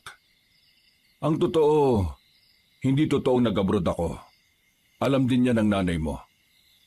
Alam ni nanay? Bakit hindi niya sinabi sa akin? Ang totoo, naghiwalay na kaming dalawa nang malaman niyang ako ang nagmana ng pagiging albularyo ng tatay ko. Mahal namin ang isa't isa, pero kailangan kong malayo sa inyo dahil ayaw ko kayong madamay sa gulo. Ako ang nakiusap sa kanya na huwag sabihin ang tungkol sa akin. Inisip ko kasi na mas maganda nang wala kang nalalaman para hindi ka magkaroon ng interes sa mga aswang. Tay, bakit mas pinili niyo pang maging albularyo kaysa sa pamilya niyo? Hindi ba kami mahalaga ni nanay sa'yo? Mahalaga kayo sa akin, anak. Walang araw na hindi ko kayo iniisip ng nanay mo. At maniwala ka man o hindi, kahit buwan-buwan o linggo-linggo, sumisimple ako ng tingin din sa bahay. Kung minsan, gusto ko na nga lumapit para ipagtanggol ka sa siraulong kaloy na yun Pero hindi ko ginagawa alang-alang sa kaligtasan mo. Pero sadyang ako talaga ang nakatakda na magmana sa tungkulin ng tatay ko. Kung walang magpapatuloy ng nasimulan niya, baka masakop na ng aswang ang probinsya natin. Masakit sa akin na mas pinili ko ang bayan na ito kaysa sa pamilya ko. Pero yun lang ang nakikita kong paraan para protektahan ko kayong mag-ina ko. Hindi ako galit sa inyo, Tay. Gusto ko lang magkaroon ng kasagutan ng mga tanong sa utak ko na matagal ko nang dinadala. Ngayon, alam ko na. Naiintindihan ko na. Bakit hindi ka magalit sa akin? Maraming taong kitang iniwan. Marami kang pinagdaanan. Noong mga panahong kailangan mo ng kasama ng mawala ang nanay mo hindi ako makalapit sa'yo. Kung magagalit pa ako, masasayang lang ang oras na dapat masaya na tayong dalawa. Masaya na ako nagbalik ka ulit. Sapat na sa akin ang kalinawan sa mga sinabi mo. Pero Tay, ano nangyari sa mukha niyo? Hindi na kita nakilala. Buti na lang kahit na tumanda ka, yung boses niyo inaalala ko pa rin. Nalapno sa mukha ko nang minsang may makalaban akong aswang na bumubuga ng laway na parang asido. Mabuti na lang, kalahati lang ang nadali. Kaya ayun, nakaligtas ako. Ang ama nitong si Romel ang tumulong sa akin para maisalba ang buhay ko. At si Mang Elmo naman, ang tumulong sa akin nung muntika na akong mabiyag ng mga aswang. Grabe. Hindi ko inakala na marami palang ganap ang mga aswang. Marami talaga silang ginagawa. Hindi nyo lang nalalaman kasi medyo malayo rito. Tay, gusto ko lang malaman kung sakali bang hindi nalagay sa panganib ang buhay ko ngayon, magpapakita at magpapakilala ka ba sa akin? Oo anak, dahil nito mga nakaraan nabantayan kita at nalaman kong nagkaroon ka ng interaksyon sa mga aswang. Lalong-lalo na doon kay Violet. Kaya napilitan na ako magpakita sa'yo. Pero kung sakaling naging payapa ang buhay mo, mananatili lang akong nakamasid sa'yo sa malayo. Naintindihan kita, Tay. Sino ba yung matanda kanina? Ang sabi niya apo daw niya si Violet. Ang matandang yon ay ang pinuno ng mga aswang sa silangan. Nakarating na sila rito dahil sa apo niyang gumagala-gala. Malas ko nga Ako yung natipuan niya. Akala pa niya may gusto ako sa kanya. Hindi niya matanggap na hanggang kaibigan lang ang tingin ko sa kanya. Anak, sumama ka sa amin. Sumama? Saan? Kung saan nakatira ang mga manunugis, mas ligtas ang buhay mo ron. Tay, pwede ko bang isama yung kaibigan ko? Si Tanoy? Ang kaibigan mong may lugawan? Oo, Tay. Siya nga. Wala na kasi siyang mga magulang Hindi rin naman siya iniintindi ng mga kamag-anak niya. Ako na lang ang nakakasama niya palagi. Hindi ko siya kayang iwan na lang bigla Walang problema. Sige, isama mo. Nasa bahay siya. Nang maging malinaw na sa akin ang lahat, ay lumarga na rin kami pabalik. Masaya at magaan ang pakiramdam ko ng mga oras na yon, Kabanong. Pero habang naglalakbay kami pabalik sa amin, hindi ko inaasahan na mapapalaban ulit si Tatay at si Romel. Isang mabangis na aswang ang nakasalubong namin sa kagubatan. Malaking aswang, matangkad at maskulado ang katawan. May bitbit pa yung bangkay ng tao na mukhang gagawin nitong pagkain. Mang Elmo, kaya ko na yata to. Sige na, mauna na kayo. Hindi, Romel. Hindi to pangkaraniwang aswang. Kailangan natin magtulungan. Dada, sa gilid ka muna. Agad kong sinunod ang sinabi ng tatay ko. Maya-maya lang ay pumorma na rin silang dalawa. Nakatayo lang ang aswang na ayon sa pagkakarinig ko, isang mataas na uri ng tiktik. Walang sinayang ang tatay ko at si Romel. Inatake nila ang aswang na yun. Pero madali yung nakatalon para ilagan ng kanilang mga sandata. Nahawakan ng mabangis na aswang si Romel. Walang ano-ano ay nabalibag ito. Pero parang hindi man lang nasaktan si Romel dahil agad itong nakabangon. Ang tatay ko naman ay nakalapit ulit at tinaga ng espadang aswang sa bandang hita. Kitang-kita na parang tinabla ng aswang. Tumigil yun sandali at lumayo ng kaunti. Alerto!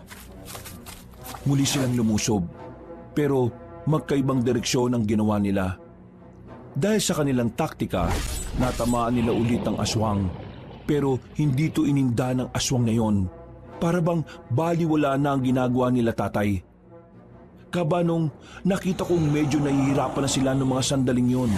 Kaya naman, nag-isip ako ng paraan kung papaano makakatulong. Kinuha ko ang sanga na nakita ko sa lapag. Pasimple akong gumapang sa gilid kung saan medyo madilim. Habang abala sila sa labanan, walang kamalay-malay ang aswang na nasa likuran na niya ako. Huminga ako ng malalim. Walang pagdadalawang isip kong itinarak ang sanga sa tumbong niya. Madiin ang ginawa ko kaya napatalon siya sa sobrang sakit.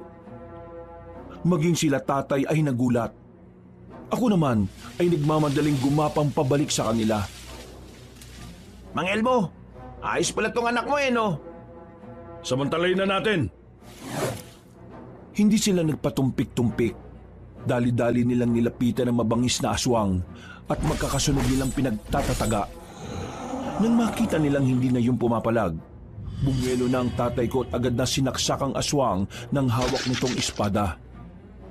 Matigas ang katawan ng nilalang kaya buong puwersang ibinuhos ng tatay ko ang kanyang lakas.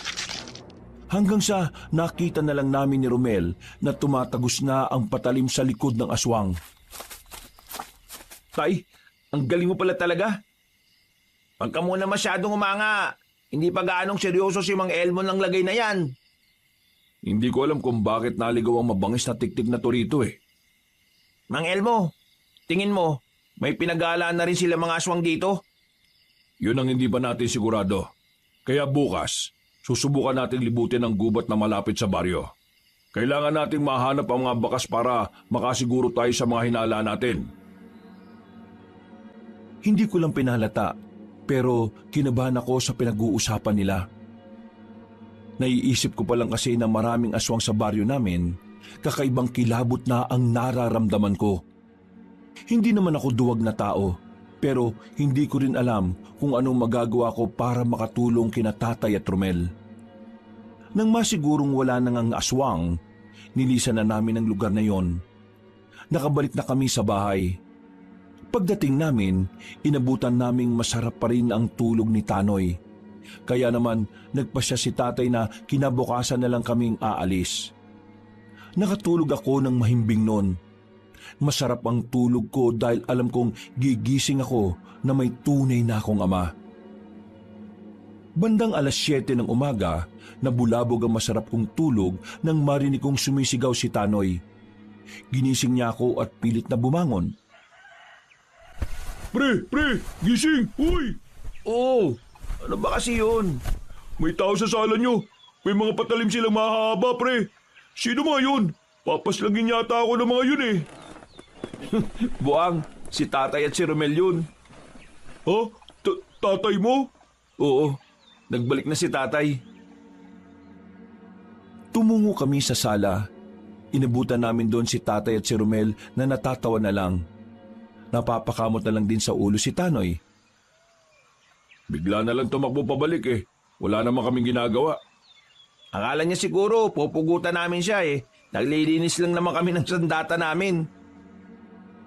Nagtawanan na lang kami ng mga sandaling yun, Kabanong. Maya-maya lang ay sabay-sabay na rin kaming nag-almusal. Parang yun ang unang pagkakataon ulit na naramdaman kong may totoo akong pamilya. Mabilis na lumipas sa mga oras. Dumating na rin ang gabi. Nasabi ko na nga kay Tanoy ang pag-alis namin at pumayag din naman siya kaagad. Kung kailangan naman talaga, kailangan sumakay. Saka pa na wala ng masasakyan. Kapag linggo kasi, maagang nagarahe yung mga driver. Wala naman na tayong magagawa, pre. Laarin na lang natin. Malapit lang naman ang terminal ng jeep eh. Gano'n na kayo katagal magkaibigan ng anak ko? Nung kailan lang ho. Pero madali kami nagkasundo kasi marami kaming napagkakasunduan. Akala ko po ba, lagi niyong binabantayan si Dada? Bakit hindi niyo po alam? Kung sa bagay, may punto ka naman. Pero nitong mga nakaraan kasi, marami-rami din akong inasikaso. Kaya medyo nawala ako ng oras na bantayan si Dada. Hindi nagtagal, natanaw na rin namin ang terminal ng jeep. Kahit na gabi na ay dagsa ang mga tao doon. Kinailangan pa namin pumila sa dami ng pasahero. Habang naghihintay, nagpaalam na muna ako na iihi. Nagpasama na lang ako kay Tanoy. Habang naghanap kami ng maiihian, bigla ko na lang naramdaman na may tao na sa gilid ko. Kahit na hindi ko patapos ang pag-ihi ko, nagmamadali akong tinaas ang zipper ko.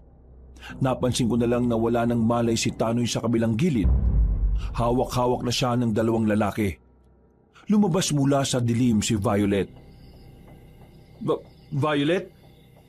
Buti naman nakilala mo pa rin ang ganda ko kahit na madilim. Wala ka na magagawa ngayon. Sasama ka sa akin sa ayaw at sa gusto mo. Kailangan mo akong panagutan. Magsasalita pa sana ako pero bigla niya na lang akong sinikmuraan. Ang lakas ng suntok niya. Naisip akong sumigaw para marinig ako ni Tatay at ni Romel, pero bigla na lang niya akong hinalikan. Pinaamoy niya pa ang mabaho niyang hininga na parang nabubulok na daga. Sa puntong yon ay tuluyan na akong nawala ng malay. Nagising na lang ako nang maramdaman kong bitbit na ako ng isang lalaking malaki ang katawan. Nasa kalagitnaan na kami ng gubat. Si Tanoy ay wala pa ring malay. Pakawalan niyo ako!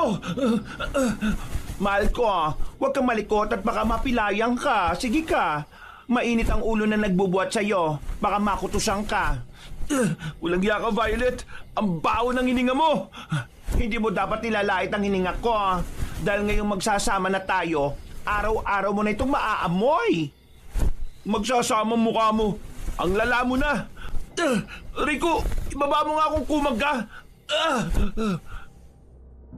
Kahit na anong gawin kong pagpupumiglas ay maigpit ang pagkakapasan sa akin. Lalo niyang hiniigpitan kapag pumapalag ako. Pakiramdam ko noon, mababali na ang buto ko kaya hindi na ako nagkulit pa. Hinayaan ko na lang kung saan nila ako dalhin. Hindi nagtagal, pumasok na rin kami sa isang malawak na bahay. Makaluma at sa unang tingin pa lang, malalaman na agad na aswang ang nakatira doon. Mga ilang sandali lang, binagsak nila kaming dalawa sa sofa na parang isang siglo na hindi nalilinis. Puro alikabok. Naubo-ubo pa ako. Si Tanoy naman ay natataranta. Pero agad din naman kaming nilagyan ng tali para hindi kami makaalis. Ito ang magiging bahay nating dalawa, Dada. Bubuo tayo ng pamilya dito. Kaya sana, kahit simple lang ang bahay natin magustuhan mo pa rin ha. Ang mahalaga naman di ba, magkasama tayong dalawa. Ano? Bubuo ng pamilya? Anong pinagsasasabi mo? Wala ka namang matres. Tigilan mo na nga yung ilusyon mo. Nakakairita ka na Nung una natutuwa pa ako sa'yo kasi ang bait-bait mo. Pero ngayon, lumalabas na ang tunay mong ugali. Ugaling aswang ka talaga. Huwag ka na maggalit, mahal ko. Ganito lang talaga sa una. May mga hindi pagkakaunawa ng mga magkasintahan, pero maayos din naman ito. Hoy, gumising ka na nga sa kahibangan mo. Hindi ka ba nakakaintindi na hindi nga kita gusto? Ang gusto ko lang sa iyo pakikipagkaibigan. Hoy, gumising ka nga sa kaibangan mo. Hindi ka ba nakakaintindi na hindi ka nga gusto ng kaibigan ko? He, manahimik ka. Palibasa, wala kang syota. Ang pangit mo kasi. Kaya walang pumapatol sa'yo. Alam mo kung bakit si Dada ang una kong napansin kaysa sa'yo? Kasi mas gwapo siya at mas may dating siya kaysa sa'yo. Hindi kagaya mo na para kang kulang sa buwan nung ipinanganak. Aray ko, sakit mo naman magsalita. Kaya nga manahimik ka na lang. Kasi usapan nito ng mga may syota. Lakas din ng loob mo yan, no? Wala ka rin namang syota Feeling may kasintahan ka lang. Pero ikaw lang naman ang nagmamahal. Ikaw lang naman ang nakakaalam na may syota ka. Boom! Masakit yata yun Ikaw ang nagpapatunay na totoong nababaliw ang mga aswang. Kasi kahit na alam mong wala akong nararamdaman sa'yo, patuloy mong niloloko ang sarili mo Kahit na magnas ako ng buhay dito, malabo magkagusto ko sa'yo. Hindi dahil sa bakla ka kundi dahil sa pagiging bulok ng ugali at dahil na rin sa isa kang aswang, isa kang salot. Sa sinabi kong yon ay nakita kong nanggigil siya. Hindi niya matanggap na hindi ko siya papatulan. Kaya naman inalis niya ang pagkakagapos sa akin. Hinuwakan niya ako sa damit at hinila papasok sa isang kwarto. Wala akong palag sa kanya. Babaeng itsura niya pero ramdam na ramdam ko ang pagkalalaki sa lakas niya. Binalandra niya ako sa kama. Nanlilisik ang kanyang mga mata. Sa ayot sa gusto mo, ako ang mamahalin mo. At kung kinakailangan na idaan ka palagi sa pwersahan, gagawin ko! Unti-unting pumangit ang mukha niya, Kabanong. Bigla yung kumulubot. Nagkaroon din siya ng malalaking muscle. Ang nagpatindig din ng balahibo ko ay ang dila niya na mahaba. Matulis ang dulo at lumalabas-labas pa sa bibig niya. Napasiksik na lang ako sa sulok. Anong gagawin mo sa akin? Kung hindi ka makukuha sa pakiusapan, kukunin kita sa pwersahan. Ang inin mo ang katawan ko, Dada! Ha? Tanga ka ba? Paano kita aangkinin nagpalit ka na ng anyo? Okay ka na nga kanina nagpalit ka pa ng muka. Ay, pasensya ka na ha. Nagiging ganito ako kapag sobra ako nasasabik Unti-unti niya akong ginapang. Nang nasa bandang paanan ko na siya, ay biglang nagbukas ang pintuan. Pumasok ang matandang babae. Nasa pagkakaalam ko ay Aling Minda ang pangalan. Agad na napaalis sa ibabaw ko si Violet. Napatakip na lang din ng mata ang matandang babae. Lola naman nandun na kami. Pagsasaluhan na sana namin ang pagmamahalan namin kung hindi ka lang sana pumasok. Ikaw naman kasi, hindi ka naman naglalak. Ano ba kasi yun? Storbo ka naman. Bago mo lawayan ang isang yan, kailangan na muna natin siyang basbasan. Isang malaking kasalanan sa ating Panginoon na makikipagtali ka sa tao nang walang basbas na mga paring aswang. Hoy, nakakainis. Bakit ba kasi kailangan pa ng mga ganyan-ganyan Pinagbigyan ka na nila sa gusto mong magkaroon ng mapapangasawang tao. Kaya sana naman, sumunod ka rin sa mga tradisyon at kultura nating mga aswang. Oh, narinig mo naman siguro ang lola mo. Matuto kang sumunod. Bumuntong hininga na lamang si Violet ng mga sandaling yon. Wala siyang magawa kundi makinig sa lola niya. Nakahinga naman ako ng maluwag. Kahit papaano, nailigtas ko pa ang dangal ko bilang tao. Lumabas silang dalawa. Mga ilang sandali lang agad na rin kaming kinuha ni Tanoy. Dinala nila kami sa chapel na itunuturing nila. Hindi yun kalayuan sa bahay ni Violet. Naroon na rin ang iba pang mga aswang. Ang mga suot nila ay parang sa normal na pari din, pero kulay itim naman ang sa kanila. Bakit pati ako babasbasan? Hindi naman ako ikakasal Huwag niyong sabihin na ikakasal ako sa matandang to. Manahimik ka! Akala mo naman papatulang kita. Ipapakain kita sa mga sigpin. Parang ikaw pa talagang lugi Sinasabi ng tumigil ka Nasa harapan na tayo ng Panginoon namin. Kailangan kang basbasan din dahil gagawin ka naming alay sa Panginoon. Ha? Alay? Pre, huwag ka nang maingay. Baka mapadali pa buhay mo Nanahimik na lang si Tanoy. Hindi rin naman nagtagal ay lumapit na sa amin ang mga pari nila. Anyong tao pa ang mga itsura nila nung una. Pero bigla na lang din silang nagbago ng muka. Nasanay na lang ako sa mga pagmumukha ng mga aswang kaya hindi na rin ako natatakot. May mga binasa sila sa amin. Iba ang lengguwahe. Pero ang binasa nila kay Tanoy ay Tagalog. Kaya naintindihan ko. Pagkatapos nilang basbasan si Tanoy ay ako na lang ang natira sa gitna ng altar. Lumapit sa akin si Violet na may daladalang bulaklak na itim. Hindi ko alam kung anong klaseng bulaklak yon, pero bigla na lang niyang nginudngod sa mukha ko to at sinabing amuyin ko. Yan ang tanda ng pagmamahal ko sa iyo. Biglang lumapit din ang 3 pari sa akin.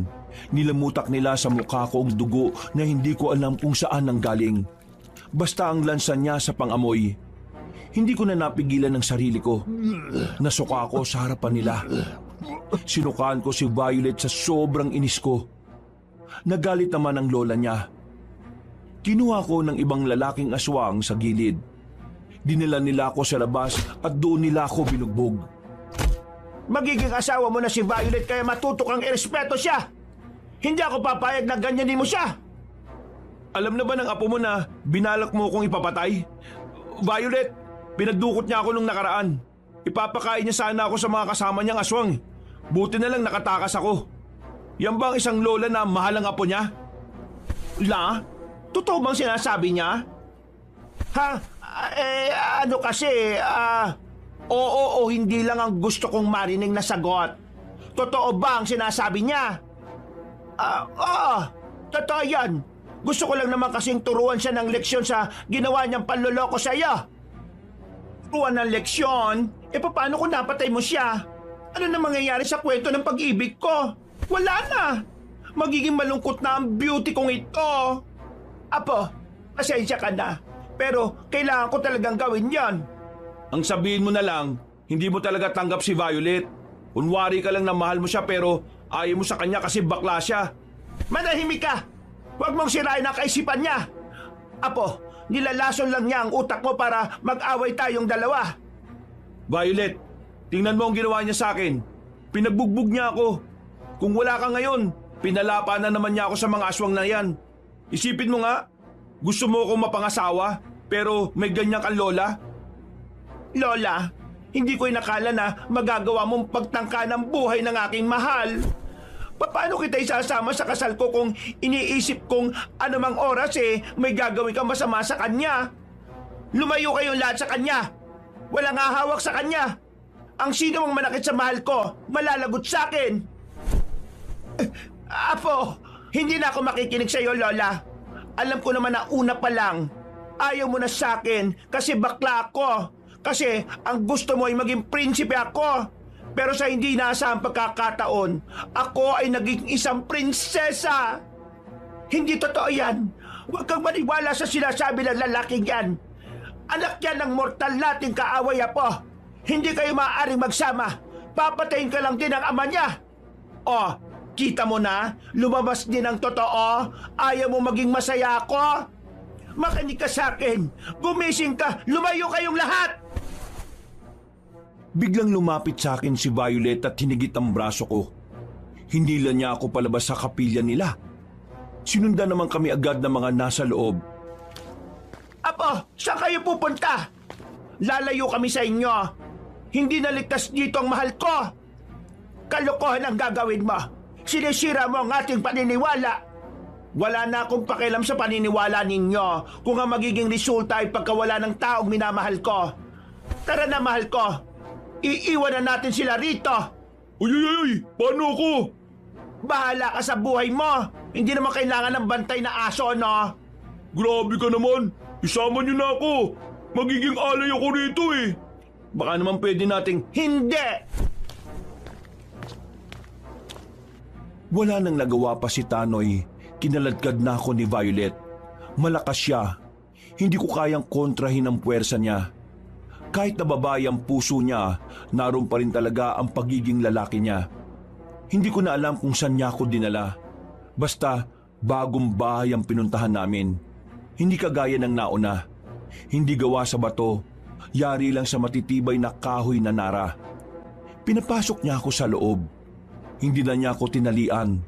Sinarado niya ang lahat ng pwede kong malabasan. Anong lugar to? Bahay ito ng aking ina. Ligtas ka rito. Hindi ka nila makukuha rito. Hindi ba nila alam to? Alam nila. O hindi mapupuntahan nila tayo rito? Basta, ligtas ka rito kasi ako ang kasama mo. Bakit mo ba ako gusto? Ano bang meron sa akin na wala si Tanoy? Marami. Hindi ko mabilang kung ilan. Violet, alam mong hindi kita gusto, di ba? Nasabi ko na sa iyo nung una pa lang. Oo, alam ko yon.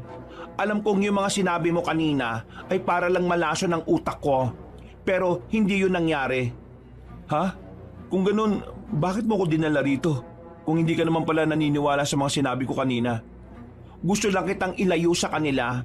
Kasi may punto ka naman talaga sa mga sinabi mo eh. Hindi ako gusto ni Lola. Binibigay niya lang ang mga gusto ko ngayon kasi meron siyang kailangan. Kailangan? Ano? Narinig ko na sinabi niya, sa araw ng kasal nating dalawa, sa oras na ipapainom na nila sa atin ang dugo ng karunungan, hahaluan nila yun ng brosas. Anong brosas? Kay brosas? Ang brosas sa isang uri ng likido sa aming mga aswang na nagpapabuhay ng pagkalalaki. Kapag pinainom nila sa akin yon, makakalimutan ko ng ako ay may pusong babae. Kaya naman siguradong kapag nangyari yon, ako na lang din ang madedehado. Lahat ng pinaghirapan ko para makuha ka ay masasayang. Ano nga ang kailangan niya sa'yo? Ang kailangan niya sa akin, ang pagiging lalaki ko. Kailangan niya akong gawing lalaki para may mamuno na sa lahi namin sa oras na mawala siya. Akala ko naman kung anong kailangan niya sa'yo. Nag-isip pa ako. Bigla siyang lumapit sa akin at hinuwakan ng kamay ko. Parang nangingislap ang mga mata niya. Pinipisil-pisil niya pa ang palad ko. Dada, mamahalin kita hanggang sa dulo ng walang hanggan. Kaya sana matutunan mo rin akong mahalin balang araw. Violet, alam kong may kabutihan pang natitira dyan sa puso mo. Kaya sana, yun na lang ang pairalin mo. Kabutihan? Walang magagawang kabutihan kung patuloy tayong hindi magmamahalan. Violet naman, makinig ka sa akin. Hindi nga kita kayang mahalin eh. Mali mo naman, balang araw. Wala nang balang araw. Kasi hindi na tayo aabot doon bilang magkakilala. Ha? Ano sinasabi mo? Sinasabi mo ba sa aking mawawala ako, papatayin mo ako, papaslangin mo ako bilang asawa mo? Violet, Sinasabi ko na nga ba eh, ginagamit mo na naman ako eh. ang bihira. Tinupak na naman ang isang ito. Nanlisik na naman ng mga mata niya, Kabanong. Hinawakan niya ako sa kwelyo at binalibag ng malakas sa pader. Masakit man ang tumama akong likod ay agad pa rin akong bumangon. Hindi ko na alam ang gagawin ko ng mga sandaling yon. Wala akong malalabasan. At sa puntong yon, ramdam kong sagad na ang pasensya niya. Masyado mo na ako niloloko, Dada. Hindi ko na kayang ginagawa mong pang-aabuso. Anong pang-aabusong pinagsasasabi mo dyan? Hindi nga kita gusto eh. Paano kita inabuso? Ngayon, mas mabuti pang kainin na lang kita kaysa makain ka pa ng iba. Ako lang ang titikim sa linamnam mo, Dada.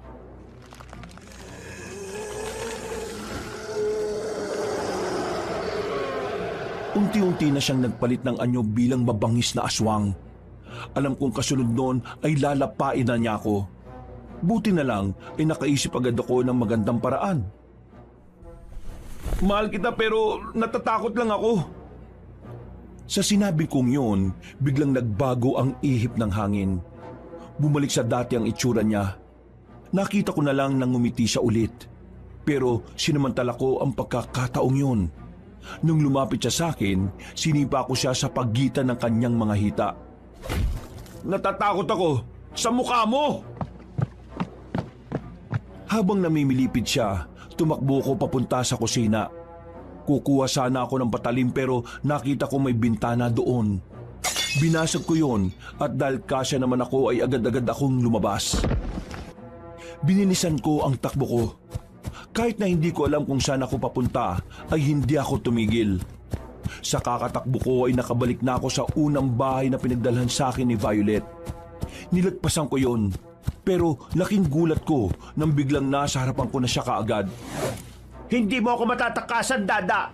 Kakainin na kita ng buhay. Tutal, ayaw mo naman akong kainin sa honeymoon natin. Mahal naman talaga kita eh. Wala ka na maloloko, Dada. Hindi na kaya ng pasensya ko ang kalokohan mo. Kaya humanda ka na ngayon.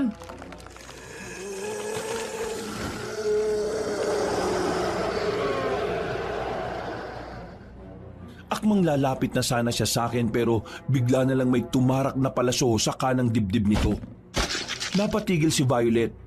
Pagtingin ko sa likuran, dumating na pala sila Tatay at Romel. May mga kasama na rin silang manunugis. Pasensya na anak. Kailangan namin pabayaan kang madukot nitong aswang na ito para masundan namin kung saan ang lungga nila. Ibig niyo sabihin, ginawa niyo akong pain? Oo, parang ganun na nga. Pero mamaya ka na mainis. Kailangan muna nating iligpit ang isang ito at ang kanyang lola. Madali lang na inalis ni Violet ang palaso sa dibdib niya. Tumutulo na ang laway niya sa mga sandaling yon. Parang hindi na nga niya ako nakikilala, Kabanong. Mga kasama, ihanda niyo ang sarili ninyo. Dario, sumama ka kay Romel. Ako nang balang humarap kay Minda. Tumango na lang ako bilang tugon. Nag-iba na ng direksyon sila tatay. Habang naiwan naman kami ni Romel kaharap si Violet. Ito na ba yung may gusto sa'yo? Ang pangit ah! At sino ka naman para makialam sa away namin mag-asawa? Ano? Away na mag-asawa? Huwag mong intindihin yan. Naiibang na ang isang yan. Hindi nagtagal, gumapang na rin ng mabilis si Violet papunta sa amin, na parabang wala itong galos na tinamo dahil sa palaso. Sinubukan niya akong dakmain, pero humarang si Romel gamit ang itak nito. Hinataw niya si Violet ng itak at tinamaan naman yun sa bandang leeg. Pero parang walang pakialam si Violet. Patuloy pa rin yun sa kanyang pag-atake. Parang hindi yun nasaktan. Kaya naman gumawa na rin ako ng paraan para matulungan si Romel. Nang muling lumapit ang aswang sa amin, sinuntok ko siya sa muka. Pero sa halip na siya ang masaktan, ako pa ang nakaramdam ng sakit dahil sa tigas ng kanyang pagmumuka. Aray! Ang tigas ng mukha mo! Dito kaya! Biglang binayagan ni Romel si Violet. Namilipit si Violet sa ginawang yun ni Romel, kaya ako naman ang umatake. Sinapa ko siya, pero sa pagkakataong yun ay nagbaka sakali ako sa panga. Ang kaso nga lang, pati panga niya ay matigas. Para akong napilayan ng mga oras na yon. Hindi niyo makukuha sa akin ang mahal kong si Dada! Mangisay-ngisay si Violet at naglabas pa ito ng malapad na pakpak. Tila muli itong nagkaroon ng lakas. Nang lumipad naman yung palapit sa amin, ay nakailag kaming dalawa. Lintik na aswang to ah! Nagkaroon pa tuloy ng pakpak! Mukha na tuloy siyang paniki! Pwede ba mamaya ka na magbiro? Patawa-tawa ka pa, baka mamaya ay mamatay tayo. Huwag ka mag-alala! Sisiw lang to! Sisiw ang putik. Di nga natin matamaan eh. Tumayo ulit si Romel. Bumuntong hininga na muna siya at saka ngumiti. Para siyang siraulo. Hindi ko maintindihan kung bakit parang ang saya-saya niya pa sa nangyayari. Nang muling lumipad palapit sa amin si Violet, hinataw yun ni Romel na malakas. Nung una, akala ko hindi niya tinamaan. Pero nakita na lang namin si Violet na biglang sumadsad sa lupa. Pagbangon niya, tumatagas na ang dugo mula sa leeg nito. Hindi to maaari! Hindi ako pwedeng mawala! Paano ka na, mahal kong Dada? Huwag ka mag-alala! Ako nang bahala kay Dada! Ikaw, magpahinga ka na! Anong sinasabi mo?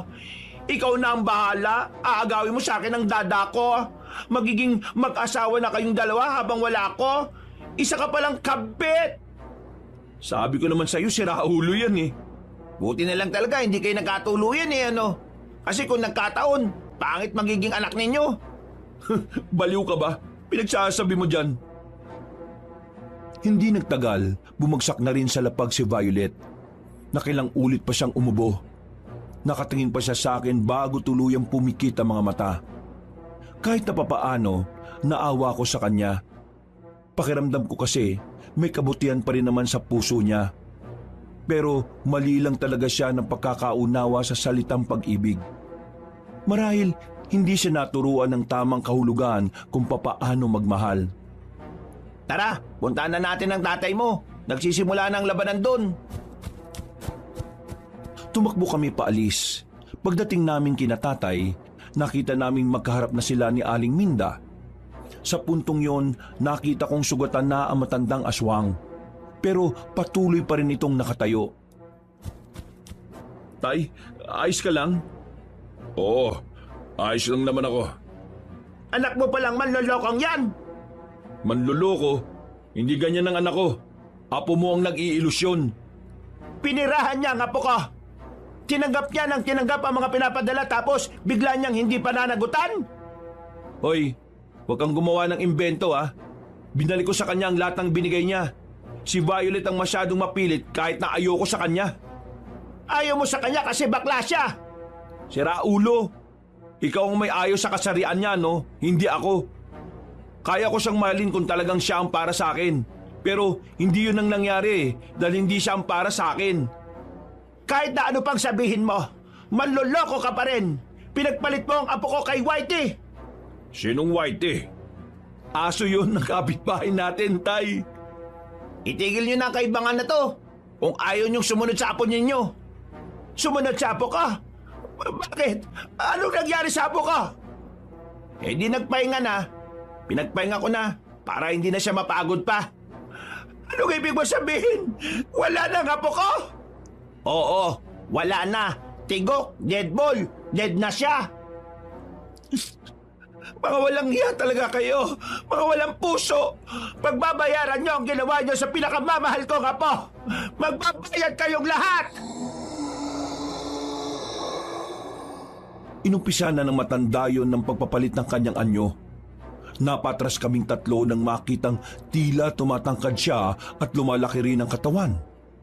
Parang kagaya niya si Violet. Ang pagkakaiba nga lang nila, mas malaki ang katawan ni Aling Minda. Maging ang ibang aswang ay napatigil nang makita nila ang kanilang pinuno na nagpakita na ng tunay nitong anyo. Humanda kayo sa akin. Hindi ko hahayaan na makalis kayo ng buhay rito. Anak, lumayo ka muna. Kami nang bahala ni Romel dito. Sigurado po kayo, Tay? Kung makatanong, akala mo masasapak niya yung aswang eh. Sige na anak, sumunod ka na lang sa akin. Pumunta ako sa gilid para akong bata na nanonood sa mga nangyayari. Hindi nagtagal, biglang umatake na si Aling Minda. Nakailag si Papa. Sumunod naman si Romel. Nang magkaroon ng pagkakataon si Romel, tinaga niya ang matandang aswang. Ang kaso nga lang, hindi naman tinamaan si Aling Minda. Kahit na medyo lumaki at bumigat ito, ay nagawa pa rin naman itong makailag. Pero si Tatay, nakita kong kalmado lang siya. Wala sa kilos niya ang kaba. Kinabahan na lang ako nang makitang tumilapon si Romel palapit sa akin. Oh, ayos ka lang Romel? Oo, sanay na akong binabalibag. Kaya huwag ka mag-alala. Pero tingin ko, hindi ko na kailangan tumulong kay Mang Elmo eh. Anong hindi na kailangan? Nakita mo naman kung gaano kabangis yung matandang yun, di ba? Mahina siya. Ramdam ko sa pagbalibag niya sa akin eh. Kung malakas siya, dapat hindi na ako makakabangon ngayon. Pero tingnan mo ako oh, parang ang saya-saya ko pa.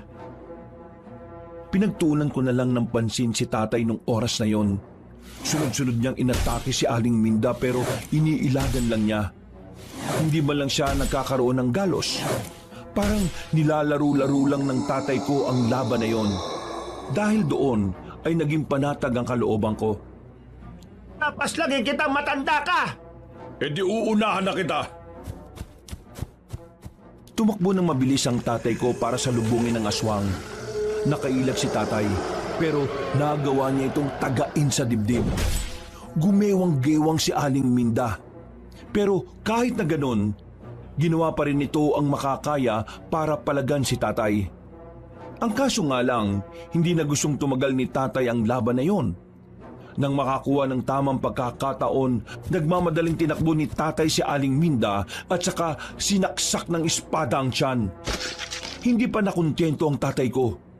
Tinarak naman niya ang espada sa bandang kaliwa ng dibdib. Paghugot ng espada, sandali pang nakatayo ang matandang babae. Unti-unti na rin yung bumalik sa dati nitong anyo. Hindi nyo na mapaparami pa ang lahi ng mga aswang. Hanggang dito na lang ang buhay ninyo. Hanggang dito na lang ang inyong paglalakbay.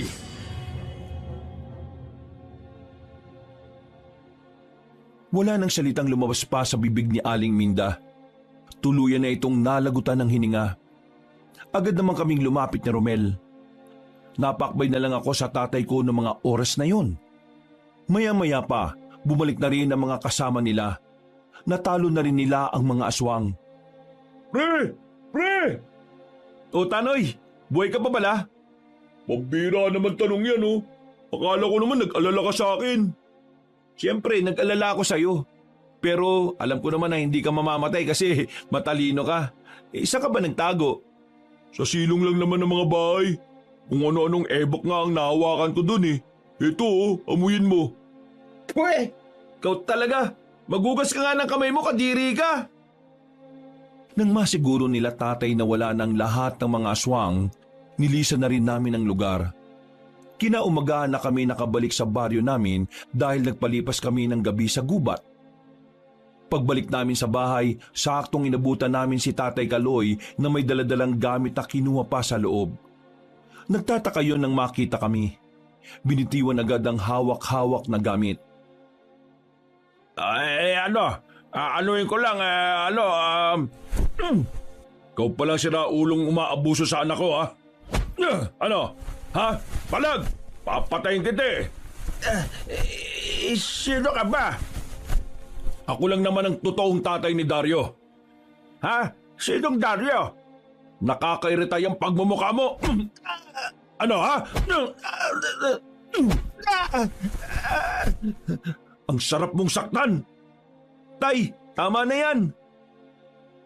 Inawat ko na lang si tatay ng mga oras na yon. Dahil kung hindi, siguradong malulumpo niya si Tatay Kaloy. Inutusan na lang ni tatay ang mga kasama nila na dalhin sa barangay si Tatay Kaloy. Napabuntong hininga na lang din ako. Da, pasensya ka na, ha? Matagal ko nang gustong basagin ang mukha nun eh. Pero ngayon lang ako nagkaroon ng pagkakataon. Ang tagal kong wala sa tabi mo kaya ang dami mong dinaranas na hindi maganda eh. Tay, wala na yon.